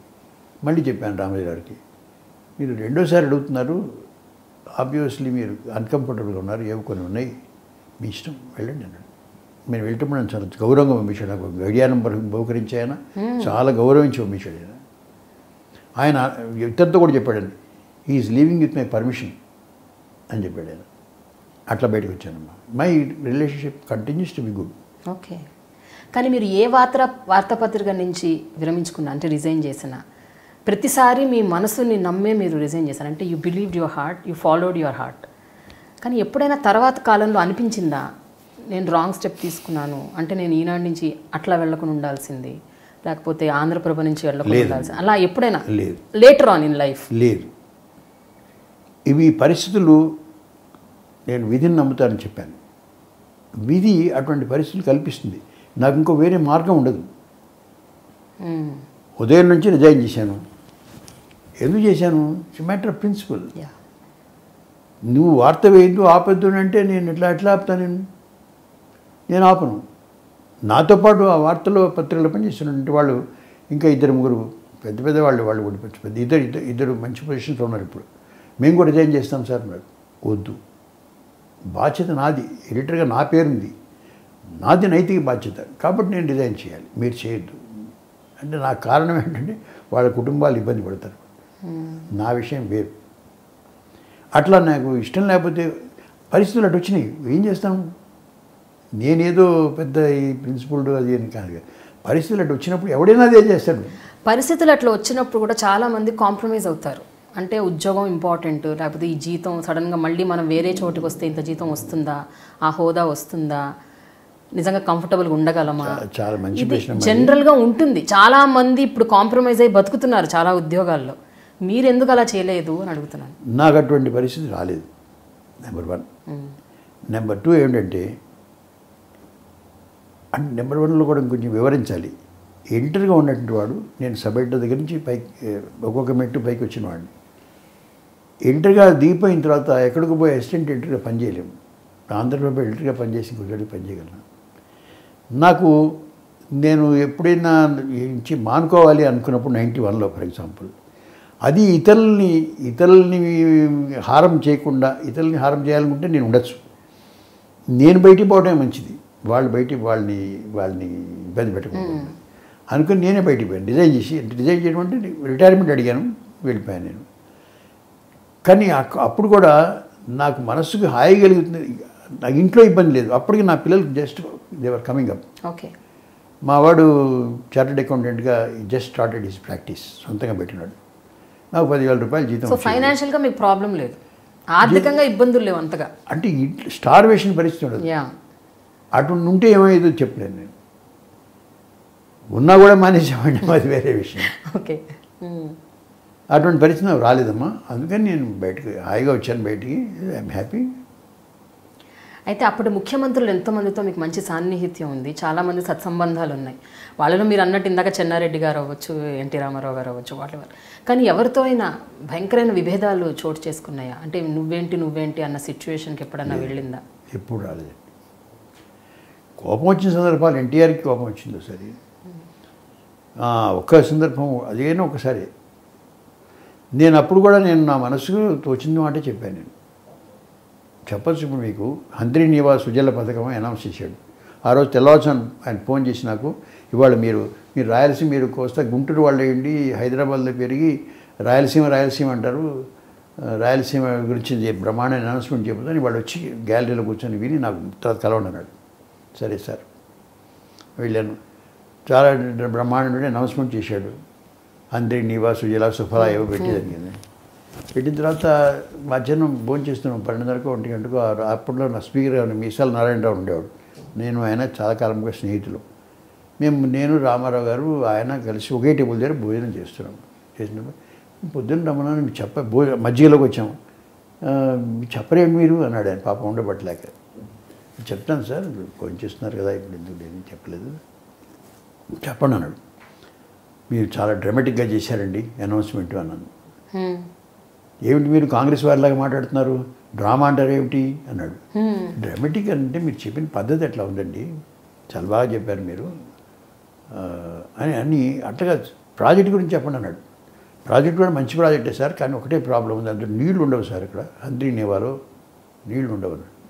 ఏం మాట్లాడుతున్నారు మీరు అన్నాడు. కోపం వచ్చింది ఆయన. ప్రాబ్లం అండి ఇది. ఇక్కడ ఈ జియోఫిజికల్ ఫీచర్స్ ఆఫ్ రాయలసీమ అట్లాంటివి. స్వర్ణం వస్తుంది, నీళ్ళు ఒకసారిగా వస్తాయి, ఫ్లడ్ వస్తుంది, తెల్లారేటప్పుడు ఉండవు. ఆ జియోఫిజికల్ ఫీచర్స్ అటువంటివన్నీ మీరు స్టోర్ చేయడం కష్టం. హంద్రీలో ఉన్నాయా నీళ్లు, నీవాలో ఉన్నాయా, ఎక్కడి నుంచి చేస్తారండి? రిజర్వాయర్ కట్టి లక్షల ఎకరాలకి ఇవ్వడానికి మీకు ఉండవండి అక్కడ. శివరామకృష్ణ ఎంతటి వాడు గొప్ప ఇంజనీర్ ఆయన, తెలుసా మీకు అన్నాడు. చాలా గొప్ప ఇంజనీర్ అండి. అట్లాంటి వాళ్ళు చేసిన పథకాన్ని మీరు తేలిక తీసిపారేసరే అన్నాడు. అంటే నాకు అక్కడ జియోఫిజికల్ ఫీచర్స్ గురించి అవగాహన ఉంది కనుక చెప్పానండి. అంటే ఆయనకు కోపం వచ్చింది. కోపం వచ్చి, జర్నలిస్ట్ అనుకున్న వాళ్ళు అంత చాలా అన్నీ తమకే తెలుసు అనుకుంటారు. ఏం తెలుసు మీకు, ఇరిగేషన్ గురించి మీకు ఎట్లా తెలుస్తుంది? ఇంజనీర్ గారు పెద్ద ఇంజనీర్, ఆయన చెప్పింది నేను చేశాను, మీరేమో తీసిపారేశారు రాజన్నారు. నాకు కూడా కొంచెం బాధ కలిగి నేను అన్నాను, సార్ మనం బతికుంటే 10 సంవత్సరాల తర్వాత మాట్లాడుకుందాం సార్, తెలుగు గంగ వస్తుంది, హంద్రీ నీవా రాదు అన్నాను. అనేశాను. ఏంటంత ఆవేశంగా, కోపంగా, అంత ఆర్గ్యుమెంట్ అయిపోయింది ఇద్దరి మధ్య. ఆయన అన్నాడు కదా, మరి మీకేమొచ్చు, మీకు రాదు, ఇరిగేషన్ గురించి మాట్లాడి హవరీ కాన్ఫిడెంట్ అని అర్థం వచ్చేట మాట్లాడు కదా. నాకు కూడా బాధ అనిపించింది. నా బాధని ఇట్లా వ్యక్తం చేశాను. సరే ఆయన అయిపోయింది, మజ్జిగ అయిపోయింది, చేయి తుడుచుకున్నాడు, లేచి వెళ్తున్నానని చెప్పకుండా వెళ్ళిపోయాడు. కోపం వచ్చింది. ఆబ్వియస్లీ సో వాట్, అవుతుంది, కానీ రాలేదు కదా హంద్రీ నీవా, రాలేదు. తెలుగు గంగ వచ్చింది, కానీ ఇప్పుడు మళ్ళీ మొదలుపెట్టారు హంద్రీ నీవా అని. ఎప్పుడు వస్తుందో తెలియదు మనకు. వచ్చినా ఆ టార్గెట్ రీచ్ కాలేరు. నేను మళ్ళీ చెప్తున్నాను. ఆ తర్వాత 10 ఏళ్ల తర్వాత ఎన్టీఆర్ గారు ఉన్నారా లేరా? ఉన్నారు. మీరు కలిసారా లేదా? కలిసాం కానీ ఎప్పుడు మాట్లాడుకోలేదమ్మా దీని గురించి. మళ్ళీ ఈ టాపిక్ రాలేదు మీ మధ్య? ఇంకా అప్పుడు కూడా 2-3 రోజుల తర్వాత ఆయనే ఫోన్ చేశారు మళ్ళీ, as if nothing had happen మాట్లాడు. నేను కూడా ఆయన ఏమనుకుంటాడో, కోపం వస్తుందేమో, మళ్ళీ మాట్లాడతలేదు అనుకున్నవాడిని. ఆయన ఇట్లా మాట్లాడుతుంటే సంతోషం. నేను కూడా చాలా నార్మల్గా ఉన్నాను. మళ్ళీ ఎప్పుడు ఆ ప్రస్తావన రాలేదు. 2 ముఖ్యమైన విషయాల్లో అప్పటి మీడియాకి ఇప్పటి మీడియాకి తేడా ఏంటో చెప్పండి సార్. అంటే ఎస్పెషలీ మేనేజ్మెంట్. అప్పటి మేనేజ్మెంట్ కింద స్థాయి ఉద్యోగులతో కానీ ఎడిటర్లతో కానీ ఎలా వ్యవహరించేవారు? వాళ్ళు ఏదనుకుంటే అది వీళ్ళ మీద రుద్ది ఇదే చెయ్యాలి అని అనేవాళ్ళ, లేకపోతే ఆ ఫ్రీడమ్ ఇచ్చేవాళ్ళ? రెండోది, ప్రభుత్వాలు, పాలకులు, ముఖ్యమంత్రులు ఎప్పుడైనా వాళ్ళ రుబాబు వార్తాపత్రికల మీద చూపించేవారా? అప్పటికి ఇప్పటికి తేడా ఏంటి? మీరు గమనించిన తేడా ఏంటి? మీరు 2 ఆస్పెక్ట్స్ ఉన్నాయి మీరు అడిగిన ప్రశ్నలో. మొదటిది యాజమాన్యం, సిబ్బంది. యాజమాన్యం, సిబ్బంది అండి, సిబ్బందితోటి డైరెక్ట్గా యాజమాన్యానికి సంబంధాలు ఉండడానికి వీల్లేదు. నేను పనిచేసినంతకాలం మా సబ్ ఎడిటర్లు, ప్రూఫ్ రీడర్లు, రిపోర్టర్లు వాళ్ళతోటి ప్రధానంగా నేనే మాట్లాడేవాడిని, రామోజీరావు కాదు. బట్ ఆంధ్రప్రభలోకి వచ్చిన తర్వాత అక్కడ పరిస్థితి ఇండియన్ ఎక్స్ప్రెస్తో మేము షేర్ చేయాల్సి వచ్చేది. అప్పుడు డివైడ్ అయింది, మా అధికారం డివైడ్ అయింది. అక్కడ పరిస్థితులు వేరు. కానీ యాజమాన్యం డైరెక్ట్గా ఒక ప్రూఫ్ రీడర్నో సబ్ ఎడిటర్నో పిలిచి వర్క్ చేయి, ఇటు చేయని అంటాం ఎప్పుడు ఉండేది కాదు, ఎక్కడ లేదు. నిజానికి నా మీద ఒక కంప్లైంట్, నన్ను ఆంధ్రప్రభలో నేను వచ్చే ముందు నా మీద కొత్తగా చేరినటువంటి వాళ్ళు ఒకళ్ళు ఇద్దరు పోయి ఏం చెప్పారంటే యజమానికి, ఒక్క మెమో కూడా ఇవ్వలేదు, పేపర్ ఎట్లా నడుస్తుంది, ఒక్క మెమో కూడా ఇవ్వలేదు. ఆయన మెమోలు ఇవ్వకుండా స్టాఫ్ని పని చేయించినట్టు సాధ్యం అవుతుందండి. తీసేయలేదు, సరిపోయింది. మెమో కూడా ఇవ్వకపోతే ఎట్లాగండి? నిజమే కదా అనుకున్నాడు వాళ్ళు. అడిగారు నన్ను, ఏంటి ఒక మెమో ఇవ్వలేదు, ఇవ్వాల్సిన అవసరం రాలేదు. నాకు కావాల్సింది వాళ్ళు పనిచేస్తున్నప్పుడు నేను కోపడతాను కావలిస్తే, కానీ మెమో ఎందుకండి వాడు అట్లా చెప్పాల్సి వచ్చింది. అప్పుడు యజమానులు ఎప్పుడు కూడా జోక్యం చేసుకోలేదు. రెండోది, చీఫ్ మినిస్టర్లు వాళ్ళు ఇంటర్ఫియర్ కావటం, వాటి గురించి పాలిటీషియన్స్ ఇంటర్ఫియర్ అవుతారు, కానీ అవి ఎడిటర్ దగ్గరే అయిపోతాయి.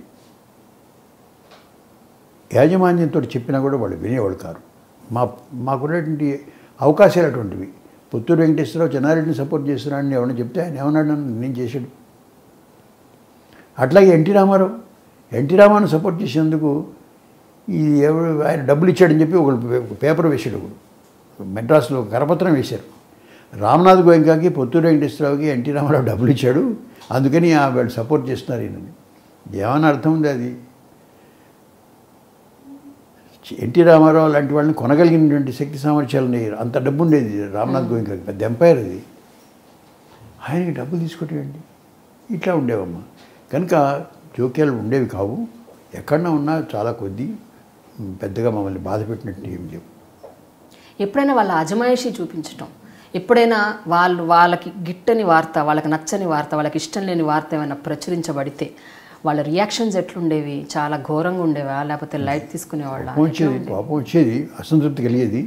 ఎక్కడెక్కడ అనేవాళ్ళు, ఏమైనా రాస్తున్నారు కదా, ఇష్టం వచ్చినట్టు రాస్తున్నారు అనేవాళ్ళు. బట్ ఇప్పుడు మీడియాని నియంత్రిస్తున్నారు కదా. ఇప్పుడు మీడియాకి ఆ స్వేచ్ఛ లేదు కదమ్మా. ఇప్పుడు మీడియాని యాజమాన్యమే బాధ్యులు, ఎడిటర్ కాదు.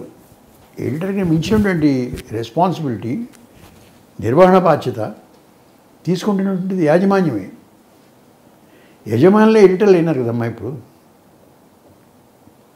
ఎడిటర్గా ఉన్నటువంటి వాళ్ళు లేదా అసిస్టెంట్ ఎడిటర్ వాళ్ళకంటే లిమిటెడ్గా ఉంటుంది స్వేచ్ఛ. కనుక ఇక్కడ దానికి వర్తించదు ఇది. ఇప్పుడు యాజమాన్యం మీదే బాధ్యత. యాజమాన్యంను పాలిటీషియన్లు చూసుకుంటారు, వాళ్ళ పాలసీస్ వాళ్ళకు ఉంటాయి. అట్లా అప్పట్లో ఇన్ఫ్లుయెన్స్ అయ్యేవారు కాదండి మీడియా. అంటే ఒక పొలిటికల్ పార్టీకి సైడ్ తీసుకోవటం, వాళ్ళ వైపు ఉండి వ్యవహరించటం, వాళ్లకు తొత్తులుగా పనిచేయటం, అలా ఉండేదా మీడియా అప్పట్లో? మీడియా హౌస్ ఉండేది కాదు, కానీ అభిప్రాయాలు ఉంటాయి కదమ్మా. అభిప్రాయాలు వేరు, బట్ వాళ్ళు తీసుకునే ప్రతి నిర్ణయాన్ని సపోర్ట్ చేయలేదు కాదు, అట్లా ఉండేది కాదు. ఇందిరాగాంధీ గారి స్టైల్ ఆఫ్ ఫంక్షనింగ్, ఎమర్జెన్సీ పెట్టడం, దాన్ని మా యాజమాన్యం ఇండియన్ ఎక్స్ప్రెస్కి నచ్చలేదు, మాకు నచ్చలేదు, ఎవరికి నచ్చదు. మేము విమర్శించాము, వాళ్ళు విమర్శించారు, కానీ అప్పుడు ప్రతిసారి ఆమె చేసిన ప్రతిదాన్ని అదే వంక పెట్టుకొని విమర్శించడం అట్లా ఉండదు. అట్లా ఏమి ఉండేది కాదు. వ్యక్తిగతంగా ఏముంది మాకు ఆమె పాలసీతో విభేదం అట్లా. బట్ ఇప్పుడు ఎలా ఉందనుకుంటున్నారు మీరు? ఒక సీనియర్ జర్నలిస్ట్గా, ఇంత అబ్జర్వెంట్ పర్సన్గా ఇన్ని విశ్లేషణలు చేశారు ఇంతకాలం. ఇప్పుడున్న మీడియాలో నిజంగా వాళ్ళకి ఆ స్వేచ్ఛ ఉందంటారా? స్వతంత్రం, మీడియాని politicians, political parties, money forces influence చేస్తూనే నేను నమ్ముతున్నారు. ఓకే, దాంట్లో ఇంక రెండు మాటలు లేవు. I have every reason to believe that the newspapers, the media units are being influenced by political forces and money bags. And do you think money is also given to the managements and the newspapers? ఆధారంగా లేకుండా చెప్పలేను కదమ్మా. But influence చేస్తున్నాయి. ఏముందమ్మా, ఇప్పుడు ఉదాహరణకి national scene తీసుకోండి, షేర్లు కొనేస్తున్నారు. పెద్ద పెద్ద కంపెనీ షేర్లు కొనేస్తున్నారు. కొనిచ్చిన తర్వాత వాళ్ళే కదా పెత్తనం. పాలసీ నిర్ణయాలు వాళ్ళే అవుతుంది. కమర్షియలైజేషన్ ఆఫ్ మీడియా అయిందనుకుంటున్నారా, లేకపోతే మీడియా కార్పొరేట్ స్టైల్ ఆఫ్ ఆపరేషన్లో వెళ్ళిందనుకుంటున్నారా? రెండు కరెక్టే. ఎందుకంటే కమర్షియల్ అప్రోచ్ వచ్చింది న్యూస్ పేపర్స్కి. నా పేపర్ ఉంటే కదా, నాకు అడ్వర్టైజ్మెంట్ వస్తే కదా, నేను బతికితే కదా మీ అందరికి జీతాలు ఇచ్చేది అని అన్నాడు ఒక యజమాని. కార్పొరేట్ కల్చర్ ఉంటుంది. కార్పొరేట్ కల్చర్ అంటే పేపర్లు నడిపించే వాళ్ళు ఎడిటర్ కాకుండా ఆ ఎగ్జిక్యూటివ్. వాడు ఏం చూస్తాడు, ఎగ్జిక్యూటివ్ ఏం చూస్తాడు, సర్క్యులేషన్ ఎంత. పుత్తూరు వెంకటేశ్వరరావు వచ్చినప్పుడు 1,00,000 కాపీలు ఉండేది, ఇప్పుడు 90,000 ఉంది, 10,000 ఎంత తగ్గిందండి అని అడుగుతాడు. అట్లాంటి కల్చర్ వచ్చింది ఇప్పుడు. సో ఈ బిజినెస్ ఎగ్జిక్యూటివ్స్ కార్పొరేట్ కల్చర్ ప్రారంభమైంది దీంట్లో. సో మీకు రిజల్ట్స్ చూపించకపోతే వాళ్ళు ఉండరు, తీసేస్తారు. హైరింగ్ అండ్ ఫైరింగ్ అనేది చాలా కామన్ అయిపోయింది అమెరికాలో లాగా. స్వేచ్ఛ లేదమ్మా, పరిమితం అయిపోయింది చాలా స్వేచ్ఛ. ర్యాట్ రేస్ ఇప్పుడు ఏదైతే ఉందో, the neck to neck competition, breaking news, ఇవన్నీ is it right or wrong అండి మీ దృష్టిలో? ఇది ఎంతవరకు కరెక్ట్ అని మీరు అనుకుంటున్నారు? కరెక్ట్ కాదు అని మాట చెప్పడం కాదు, ఇన్నోవేటిబుల్ అయిపోయింది. Today it is inevitable. Inevitable is okay, but how far is it healthy? Healthy కాదు. ఒకళ్ళతో ఒకళ్ళు పోటీపడి నేనే వాళ్ళకంటే ఎక్కువ. ఇప్పుడు ఉదాహరణకి ఒక రైలు యాక్సిడెంట్ జరిగింది, అందరూ న్యూస్ ఏజెన్సీ ఇచ్చిన రిపోర్ట్ ప్రకారం 40-50 మంది చనిపోయారు అనుకోండి, వాళ్ళకంటే ఒక 5 ఎక్కువ వేస్తాడు ఇప్పుడు. అంతమంది బట్టి దెర్ ఇస్ నో రీజన్. చచ్చిపోకుండా ఉంటారా ఇంకోటి, ఇంతమంది గాయపడ్డారు, అందులో ఒక 5 పోకుండా ఉంటారని చెప్పి, అది కరెక్ట్ అప్రోచ్ కాదు కదా, ప్రిన్సిపల్ కాదు. ఇటువంటి ట్రెండ్స్, కొన్ని అన్హెల్తీ ట్రెండ్స్ కొన్ని వస్తాయి. అందరూ చేస్తున్నారని నేను అన్ను, అక్కడక్కడ ఉన్నాయి కొన్ని. అయితే మీడియాని నియంత్రించడం, అడ్డుకోవటం, మీడియా ప్రసారాలను ఆపేయటం, దీన్ని ఎంతవరకు రైట్ అని మీరు అనుకుంటున్నారు? ఎందుకంటే గత కొంతకాలంగా మనం చూస్తున్నాం, గతంలో మీడియాతో ఏమైనా ఇష్యూస్ ఉంటే ఏదో సాల్వ్ చేసుకునేవాళ్ళు, లేకపోతే గట్టిగా చెప్పేవాళ్ళు, సీరియస్ అయ్యేవాళ్ళు, ఏదో యాక్షన్ తీసుకునేవాళ్ళు. బట్ ఒక ఛానల్ని కానీ ఒక మీడియా హౌస్ని కానీ కంప్లీట్గా స్టాప్ చేయటం చాలా తప్పు. పొలిటికల్ ఇంటర్ఫీరెన్స్ అసలు ఉండకూడదు. గవర్నమెంట్ కంట్రోల్ ఎంత మాత్రం ఉండకూడదు. వాళ్ళని వాళ్ళు నియంత్రించుకోవాలి. వాళ్ళలో లోపాలు ఉన్నాయి, నేను చెప్పాను కదా ముందరే, వాళ్ళలో లోపాలు, వాళ్ళని వాళ్ళు నియంత్రించుకోవాలి, ఆ లోపాలు తొలగించుకోవాలి. అంతేగాని గవర్నమెంట్ తీసుకొచ్చి క్రిమినల్ ప్రొసీజర్ కోడ్లోనో లేదా ఐపీసీ కింద నువ్వు ఇట్లా శిక్షిస్తావనంటే కుదరదు, కరెక్ట్ కాదు. That's unhealthy trend, not good for journalism. Potturu గారు, రాష్ట్ర విభజన ఖచ్చితంగా జరగాలి అని బాగా గట్టిగా నమ్మిన వాళ్ళలో మీరు కూడా ఉన్నారు. కానీ మీరు ఆంధ్ర ప్రాంతానికి చెందిన వాళ్ళు. అయితే మీరు మీ పుస్తకంలో రాశారు, నేను 6 ప్రాంతాలకు చెందిన వాడిని అని. ఆంధ్రప్రదేశ్, సో ఇప్పుడు విభజన జరిగిపోయింది. విభజన జరిగిన అనంతరం ఇప్పుడు ఈ 2 ఏళ్ల కాలంలో మీకేమనిపిస్తుంది? విభజన జరిగింది రైట్ అనిపిస్తుందా? జరుగుతుందంతా కరెక్ట్ అనిపిస్తుందా? విభజన ఇన్ఎవిటబుల్ అయిపోయింది. బట్ పోస్ట్ విభజన పరిస్థితి ఎలా ఉందని? పోస్ట్ విభజన పరిస్థితి నాకు అసంతృప్తికరంగా ఉంది. ఇప్పుడు కూడా ఒకళ్ళనొకళ్ళు ద్వేషించుకునే పద్ధతిలో మాట్లాడుకోవడం కరెక్ట్ కాదు. ఎవరి దుకాణం వాళ్ళది, ఎవరంతా వాళ్ళు డెవలప్ చేసుకోవాలి, కానీ అవతల వాళ్ళని బ్లేమ్ చేయడం అనేది కరెక్ట్ కాదు. అది నాకు అన్యాయం జరిగిపోయింది, విభజన తప్పు అని ఆంధ్ర ప్రాంతం వాళ్ళు పరిపాలించి ఇక్కడ పాడు చేసిపోయినారు అని ఇక్కడ వాళ్ళు అంటాము, కరెక్ట్ కాదు. ఆ అప్రోచ్ తప్పు. సుహృద్భావం ఉండాలి, తెలుగు ప్రజల మధ్య సుహృద్భావం ఉండాలి. అప్పుడు ఇప్పుడు కూడా నమ్ముతున్నాను నేను. ఆ యాటిట్యూడ్ డెవలప్ కానంత కాలం ఇద్దరికీ కూడా మంచి జరగదు. చులకనైపోతాం దేశంలో, ఇతరుల ముందు చులకనైపోతాం. పాలకుల మధ్య మాత్రమే విద్వేషాలు ఇంకా ఉన్నాయనుకుంటున్నారా? ప్రజల మధ్య కూడా ఉన్నాయనుకుంటున్నారు? ప్రజల మధ్య కూడా వచ్చినాయి. ప్రజల్ని బాగా రెచ్చగొట్టారు. ఇప్పుడు తెలంగాణ ప్రాంతంలో ఆంధ్ర ప్రాంతం వాళ్ళు కొన్ని విభాగాల్లో, ఉదాహరణ హైకోర్టులో ఆంధ్ర ప్రాంతం అడ్వకేట్స్ కొంచెం ఇన్సెక్యూరిటీ ఫీల్ అవుతున్నారు. 1-2 ఇన్సిడెంట్స్ కూడా జరిగినాయి. అటువంటి పరిస్థితి ఉండకూడదు. వెళ్ళిపోతారు వాళ్ళు ఎట్లాగో. తర్వాత ఈ సెక్రటేరియట్లో కూడా కొన్ని ఇన్సిడెంట్స్ జరిగినాయి, పబ్లిసైజ్ కాలేదు. ఇది కరెక్ట్ కాదమ్మా. అది ఆంధ్ర ప్రాంతంలో జరుగుతున్న పొరపాటు చెప్తాను మీకు, నాకు నచ్చినటువంటిది. కొండా వెంకటరంగారెడ్డి గారు అప్పట్లో రజాకార్ మూమెంట్ కాలంలో ఇక్కడి నుంచి చాలామంది విజయవాడ లాంటి చోటుకు వెళ్ళి తలదాచుకున్నారు. కష్టాల్లో ఉండి వచ్చారు కదా, వాళ్ళకి 5 రూపాయలు అద్దె ఉంటే 4 రూపాయలకే ఇవ్వాలి. 10 రూపాయలు చెప్పారు, 10 రూపాయలు తీసుకున్నారు. తప్పు కదా. నీకు ఉన్నటువంటి తెలుగు అభిమానం ఏమిటి? వాళ్ళు వచ్చినప్పుడు వాళ్ళని జాగ్రత్త చూడాల్సిన బాధ్యత నీకు ఉంది కదా. ఇప్పుడు కూడా అక్కడ వీళ్ళే ఇక్కడి నుంచి ఎంప్లాయీస్ అందరూ వెళ్ళి అక్కడ పోయి మళ్ళీ ఉండాలంటే 30,000 ఉండే ఫ్లాట్ 40,000 రూపాయలు చెప్తున్నారు. ఇప్పుడు అదే ఎందుకంత ఆశ? గవర్నమెంట్ పాలసీస్లో కూడా లోపాలని అవి ఇప్పుడు మాట్లాడుకోవాల్సిన సందర్భం కాదు. కానీ మీరు మాట్లాడాలి. 1-2 విషయం మీరు ఎక్కడ మీకు అసంతృప్తిగా ఉందనుకుంటున్నారు? అంటే తెలంగాణ ప్రభుత్వం అవ్వచ్చు, ఆంధ్రప్రదేశ్ ప్రభుత్వం అవ్వచ్చు, 2 ప్రభుత్వాలను మీరు పరిశీలిస్తున్నారు, చూస్తున్నారు, మీరు అబ్జర్వ్ చేస్తున్నారు. ఏం జరుగుతుంది అనుకుంటున్నారు? ప్రస్తుతం పాలన ఎట్లా ఉందనుకుంటున్నారు? తెలంగాణ ప్రభుత్వంలో కొద్దిమంది చేతుల్లోనే నిర్ణయాధికారం ఉంది అనే భావన ప్రజల్లో వచ్చింది. నిజమే ఉంటుందని నేను కూడా అనుకుంటున్నాను. More democratic style of functioning రావాలని నేను కోరుకుంటున్నాను. మంత్రులు కానీ అధికారులు కానీ స్వతంత్రించి నిర్ణయాలు తీసుకోలేకపోతున్నారు అనే భావన ఇక్కడ. ఆంధ్ర ప్రాంతంలో కూడా దాదాపుగా అదే పరిస్థితి. అంతా ఒక వ్యక్తి చేతుల్లో ఉంది. ముఖ్యమంత్రి గారు ఏమనుకుంటే అది జరుగుతుంది. ప్రయారిటీస్ కూడా బాగలేవు. వాళ్ళకి ఆర్థికమైన ఇబ్బందులు ఉన్నాయి, చాలా ఇబ్బందులు ఉన్నారు వాళ్ళు. అంత ఇబ్బందుల్లో ఉన్నటువంటి వాళ్ళు 10 మందితోటి సఖ్యతోటి పోవాల్సినటువంటిది ఈ పొద్దుగులు ఎవరినో విమర్శిస్తూ ఏదో మాకు అన్యాయం జరిగిపోయి ఎన్నాడు మాట్లాడతావు? మాకు అన్యాయం జరిగింది అయితే ఏమిటి? నాకు అంత I'm not very happy with the way the 2 governments are functioning. But what is your opinion on one thing అండి? ఒక స్ట్రాంగ్ అపోజిషన్ కూడా లేకపోవటం ప్రధాన కారణం కూడా మీరు అనుకుంటున్నారా? ఎందుకంటే 2 రాష్ట్రాల్లో కూడా ఒక గట్టి అపోజిషన్ లేదు, స్ట్రాంగ్ అపోజిషన్ 2 రాష్ట్రాల్లో కూడా లేదు. ఎవరు క్వశ్చన్ చేసే ఇదిలో లేరు. స్ట్రాంగ్ అపోజిషన్ కాదమ్మా, సరైనటువంటి ఇప్పుడు పొలిటికల్ పార్టీ ఉందంటే, ఏదో ఉదాహరణకి ఆంధ్ర ప్రాంతం తీసుకోండి, అక్కడ యాంటీ చంద్రబాబు అనే యాటిట్యూడ్ తీసుకుంది ఒక పార్టీ. ప్రజలు ఓరియంటేషన్ ఉండాలి కదా, ప్రజలకి జరగట్లేదని చెప్పాలి కదా.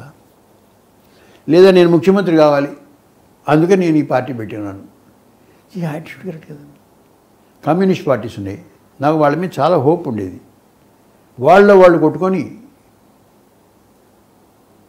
వాళ్ళు ఐకమత్యం లేకుండా వాళ్ళే కొట్టుకోవటం, లేకపోతే ఇంకా ప్రతిపక్షం బలహీనం కావడానికి వాళ్ళు కూడా కారకులు కావటం మీరు నాకు అసంతృప్తి కలిగిస్తుంది. నిజానికి వామపక్షాల భావాలు కలిగినటువంటి వాళ్ళతోటి సిన్సియర్గా ఫీల్ అవుతున్నాను. వామపక్ష భావాలు కలిగినటువంటి వాళ్ళతోటి ఒక మంచి ఐక్య సంఘటన ఏర్పడితే బాగుంటుంది, అటు ఆంధ్రలో కానీ ఇటు తెలంగాణలో కానీ నేను నమ్ముతున్నాను. కానీ అది జరగట్లేదు. అప్పట్లో కనీసం మీడియా క్వశ్చన్ చేసేది. అంటే ఇప్పుడు ప్రభుత్వ విధానాలు కానీ, ప్రభుత్వం నడిచే పద్ధతి కానీ, ప్రభుత్వం తీసుకున్న నిర్ణయాల మీద కానీ మీడియా గట్టిగా స్ట్రాంగ్గా బ్యానర్ ఐటంలో ఫ్రంట్ పేజ్లో గట్టిగా చెప్పేవాళ్ళు. ఇప్పుడు అది కూడా చెప్పట్లేదు అని నాకు ఒక జర్నలిస్ట్గా నాకు అనిపిస్తుందండి. మీకేమనిపిస్తుంది? ఈ ప్రభుత్వాన్ని విమర్శించాలి కనుక ఈ వార్తని ఇట్లా వేయాలి. అట్లా ఉండకూడదు కదా. ప్రజలకి అసౌకర్యం కలుగుతుంది. ఉదాహరణకి ఇప్పుడు నిన్న మొన్న కురిసిన వర్షాలు, భారీ వర్షాలు, వాటితోటి ముఖ్యమంత్రి గారేమో చాలా మంచి జరిగింది, ఈ మనకు 2 ఏళ్ళ దాకా నీళ్ళ కరువు ఉండదు, ఇబ్బంది లేదు. కానీ పేపర్లలో ప్రజలు అష్టకష్టాలు పడుతున్నారు, పంటలు పోయినాయి, ప్రజలు ఇక్కడ హైదరాబాద్లో నీళ్ళకి ఇళ్లలో నీళ్ళు వచ్చినాయి, వాటినే ఎక్కువ హైలైట్ చేస్తున్నారు. ఇది ఈ రిజర్వాయర్లు నిండినది, దీంట్లో మనకి నీళ్ళకి ఇంత మంచి వస్తుందని రాసిన వాళ్ళు నాకు కనపడలేదు. అది వాళ్ళ లోపం. వాటిని మనం ఆబ్జెక్టివ్ దృష్టితో చూడాలి. ఈ ప్లస్ పాయింట్స్ ఉన్నాయి, మైనస్ పాయింట్స్ ఉన్నాయి. ప్రజల సమస్యల్ని హైలైట్ చేయాల్సిందే. ఇంతమంది మంత్రులు తిరిగారు, వాళ్ళ బొమ్మలన్నీ వచ్చినాయి, తిరిగి ఏం చేశారనేది ఎవరిని రాశాడా? అదే ఏం కనపడదే. పోనీ వాళ్ళు ఏమైనా చేసిందే వాళ్ళు చెప్పారా? అది లేదే. పూర్వపాలకులు చేసిన వాటి వల్ల పొరపాటు వల్ల జరుగుతుంది అని అంటే అది పరిష్కారం కాదు కదా. నాలాల పక్కన ఎంకరేజ్మెంట్స్ అందరికీ తెలిసిన విషయమే. ఎవరిని బ్లేమ్ చేస్తారు? పూర్వపాలకులు బ్లేమ్ చేసాను. ఇప్పుడు నువ్వేం చేసావు? అయ్యా, ఇట్లాంటివి చాలా ఉన్నాయమ్మా. డీటెయిల్స్లో పోయి ప్రయోజనం లేదు. ఫైనల్గా వ్యక్తిగతంగా కొన్ని విషయాలు మాట్లాడుకుందాం సార్. ఒక 3 సంవత్సరాలుగా మీరు క్యాన్సర్తో బాధపడుతున్నారు.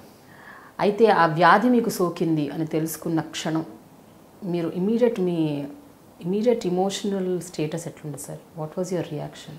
I took it casually. Because సమస్త విధి నిర్ణయం అనుకుంటున్నాం కదా. నువ్వు వచ్చింది, ఎప్పుడు పోతామో తెలియదు. ఇప్పుడు కూడా అదే పరిస్థితి. 3 ఏళ్ళు బతికున్నాను ఇంకా నేను. ఈ జబ్బు వచ్చిన వాళ్ళు 4 రోజులు పోయిన వాళ్ళు ఉన్నారు, 4 ఏళ్ళలో పోయిన వాళ్ళు ఉన్నారు. ఎవరైనా ఎప్పుడైనా పోవచ్చు. నేను విధిని నమ్ముతాను కనుక నేను ఊరికే మాటలు కబుర్లు చెప్పడం కోసం కాదు, నా విశ్వాసం ఇది. సమస్తం విధిని నేను ప్రకారం. You cannot prevent it. But knowing that you have this, అంటే క్యాన్సర్ వ్యాధి నాకు ఉంది, ఏ క్షణమైనా పోవచ్చు. అంటే ఇప్పుడు ఎప్పుడు చావు వస్తుందో తెలియకుండా బతకడం వేరు సార్.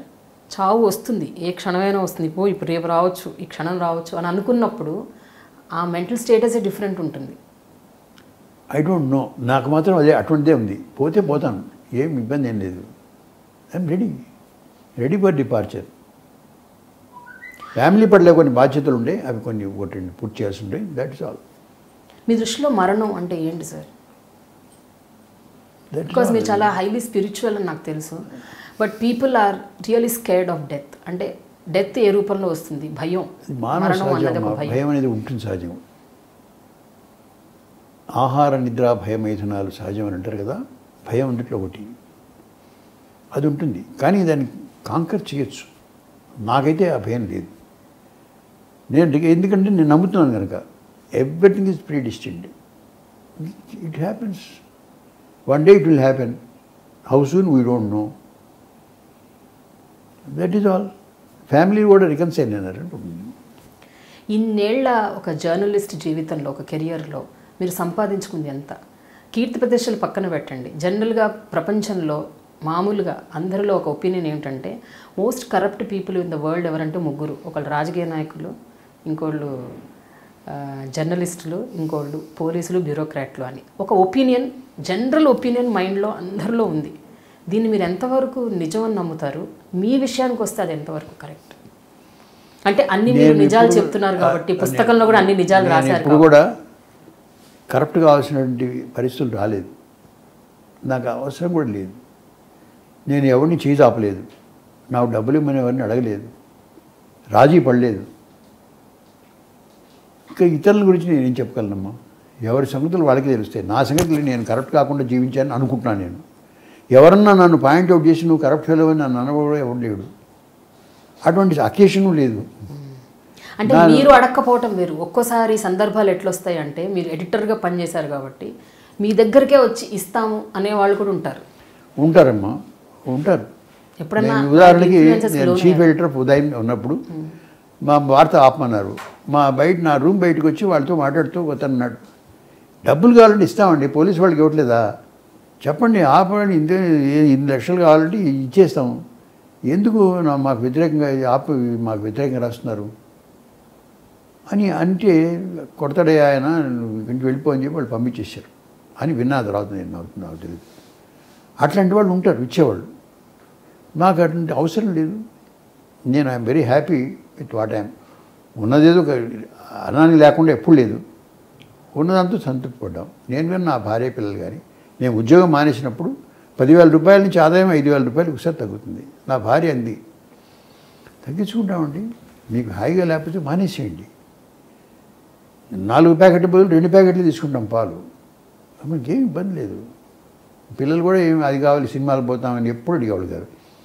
వాళ్ళని సినిమా పోవడానికి ఇది డబ్బులు తీసుకోని చెప్పి నేను ఎప్పుడు ఇవ్వలేదు. అవసరం వాళ్ళు అడగలేదు, నన్ను నాకు ఇవ్వడానికి లేవు కూడా. నేను సినిమాలు పోయేవాడిగా డబ్బులు పెట్టి టికెట్లు కొనుక్కొని ఏం లేదు.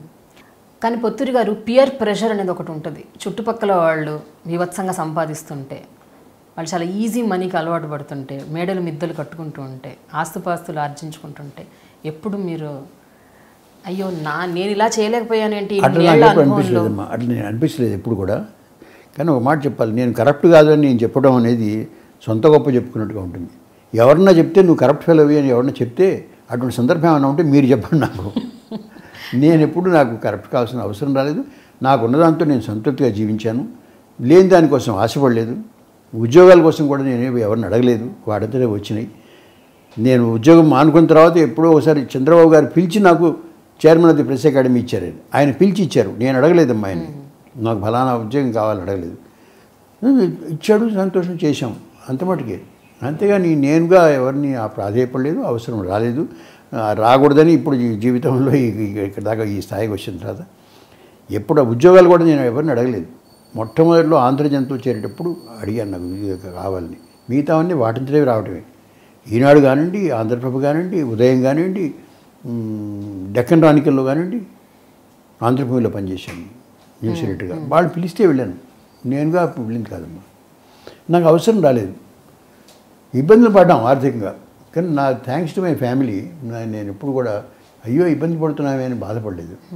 ఉన్నదాంతో జరుపుకున్నాం. Very happy and కంటెంటెడ్.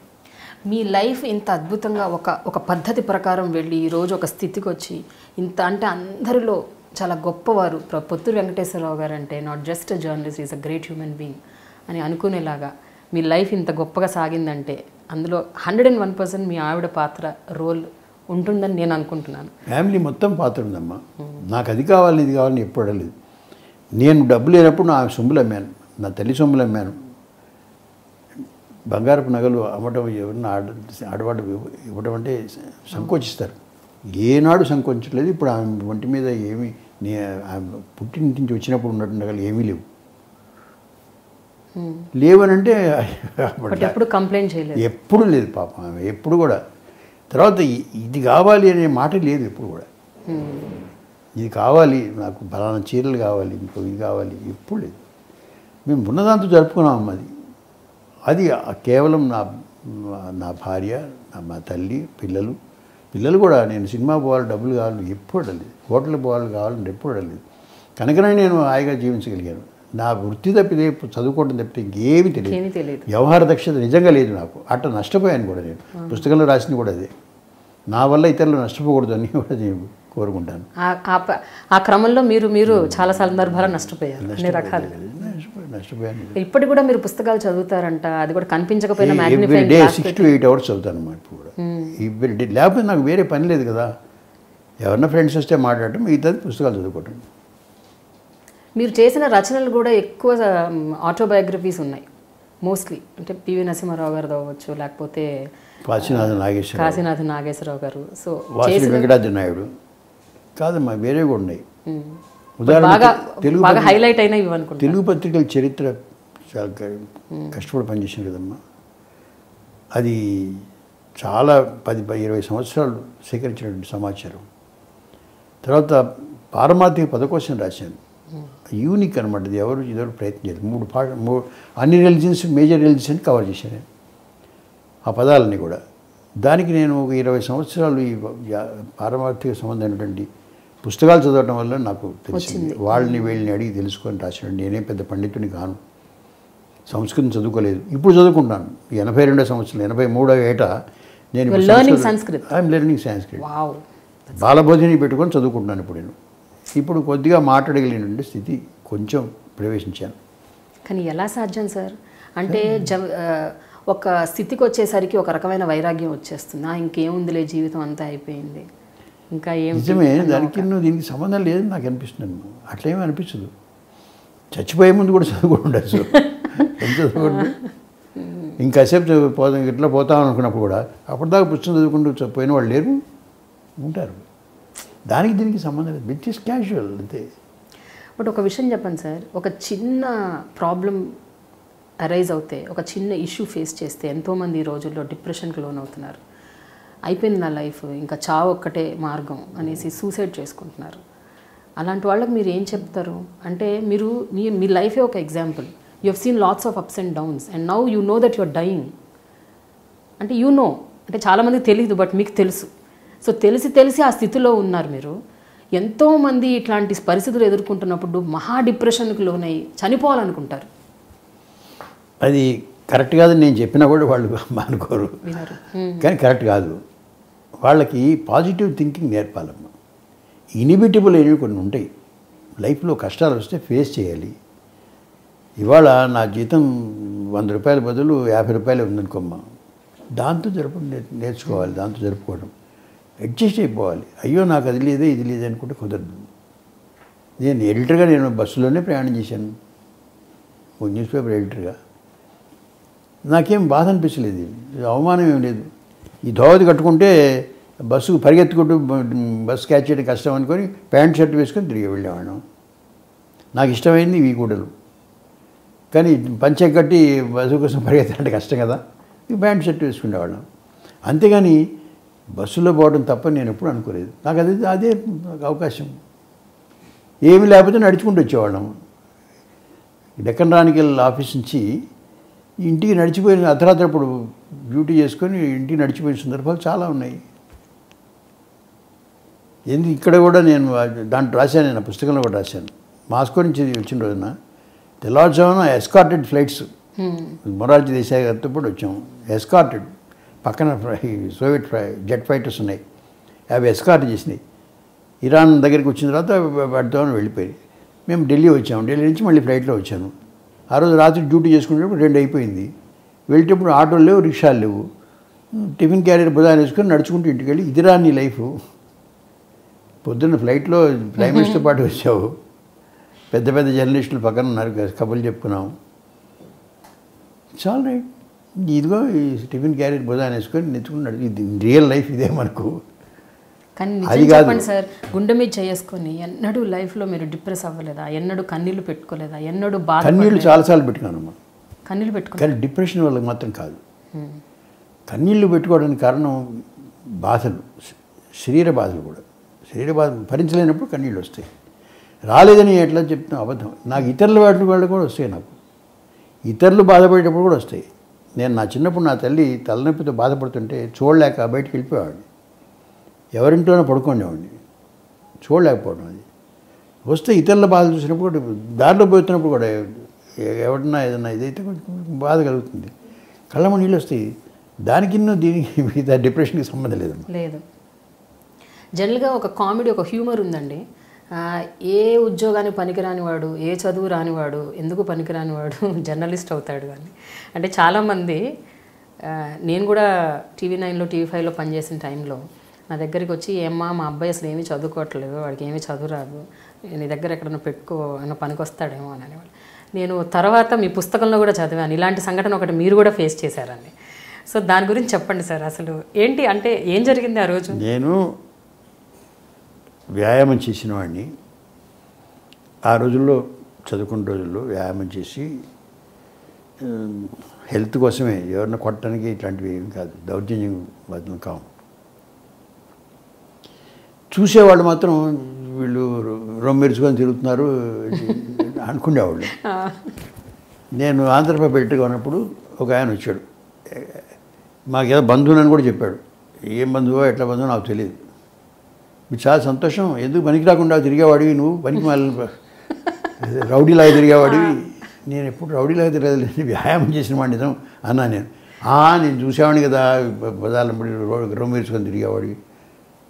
అది అసత్యం, అది కరెక్ట్ కాదు. అది వ్యాయామం చేసిన వాడు నిజం. ఈ విషయం చెప్పండి అన్నాను. మా వాడు ఎందుకు పనికి రాకుండా ఉన్నాడండి, వాడు ఏమి చదువు రాదు, ఏమి చేయడు, బలాదూరు తిరుగుతున్నాడు, వాడిని జర్నలిజంలో పెడితే నీలాగా ఎడిటర్ అవుతాడేమో ఆశపడుతున్నానండి. నా మమ్మీనే చెప్పాడు మా ఆయన, మొగమాట పడకుండా. ఆయనకి ఏం చెప్పానది అవసరం లేదు, ఆయన అభిప్రాయం అది. పనికి మాలిన వాడివి, నువ్వు ఎడిటర్ అయినావు. కానీ అప్పటికి ఇప్పటికీ చాలా మందిలో అభిప్రాయం ఉందండి. తప్పమ్మ అది. జర్నలిస్ట్ అయినటువంటి వాడికి ఇన్పుట్స్ చాలా డిగ్రీలు ఉండకపోవచ్చు కాక, నాలెడ్జ్ ఉంటుంది. నాలెడ్జ్ లేకుండా సర్వైవ్ కాలేరు. మీరైనా సరే అంతే. If you have to survive in journalism, you have to read a lot by habit, by your nature. అదొక కల్టివేట్ చేసుకోవాలి, అవసరమైతే కల్టివేట్ చేసుకోవాలి. ఆహారం ఎట్లా శరీరానికి అవసరం, మనస్సుకి చదువు అవసరం. అట్లా సమకాలీన చరిత్ర చదువుకోవాలి, క్లాసిక్స్ చదువుకోవాలి. చదవడం అనేది లేకపోతే జర్నలిజంలో ఉండకూడదు. నా ఉద్దేశంలో జర్నలిజంలోకి వచ్చేవాడు చాలామంది తెలియకుండా ఎవరైనా ఉన్నారో నాకు తెలియదు. వాళ్ళందరూ బాగా చదువుకున్న వాళ్ళు ఇప్పటికీ చదువుతారు. మీరున్నారు, మీ నాయన ఉన్నాడు, చదవకుండా వచ్చారా? Read quite a lot by habit. అంతే అది చదవకుంటారు. వాళ్ళ విద్వత్తు బయటికి ఎగ్జిబిట్ చేసేది కాదు. పండితశాలలో కప్పుకొని తిరగకపోవచ్చు కాక, లేకుండా సర్వైవ్ కాలేదు జర్నలిజంలో. భాష కానివ్వండి, నాలెడ్జ్ కానివ్వండి. మీరు నన్ను ఇంటర్వ్యూ చేస్తున్నారంటే మీరు ఎన్ని విషయాలు నన్ను తెలుసుకొని మాట్లాడుతున్నారు. మీరు జర్నలిజం గురించి తెలుసుకొని మాట్లాడుతున్నారు. ఆషామాషిగా చేయడం కష్టం, సాధ్యం కాదు. అట్లాగే మీరు చీఫ్ మినిస్టర్తో మాట్లాడుతున్నారంటే ఎన్ని విషయాలు తెలిసి ఉండాలి. ఒక సంపాదకీయం రాయాలంటే ఇంటర్నేషనల్ రిలేషన్స్ మీద మీకు ఎంత తెలిసి ఉండాలి. చాలా విద్వత్తు ఉండాలి, నాలెడ్జ్ ఉండాలి. నాలెడ్జే మీ క్వాలిఫికేషన్ ఏ జర్నలిస్ట్కైనా. నాలెడ్జ్ లేని వాడు పనికిరాడు. అందుకని జర్నలిస్టులు పనికి మాలిన వాళ్ళు అనుకోవడం కరెక్ట్ కాదు. అది ఎంతో నాలెడ్జ్ ఉంటే తప్పితే జర్నలిజంలో రాణించలేరు. Thank you so much Puttur గారు, చాలా థ్యాంక్స్. నమస్కారం. ఇంత టైం మా కోసం ఇచ్చారు, చాలా థ్యాంక్ యూ. సంతోషం అమ్మా.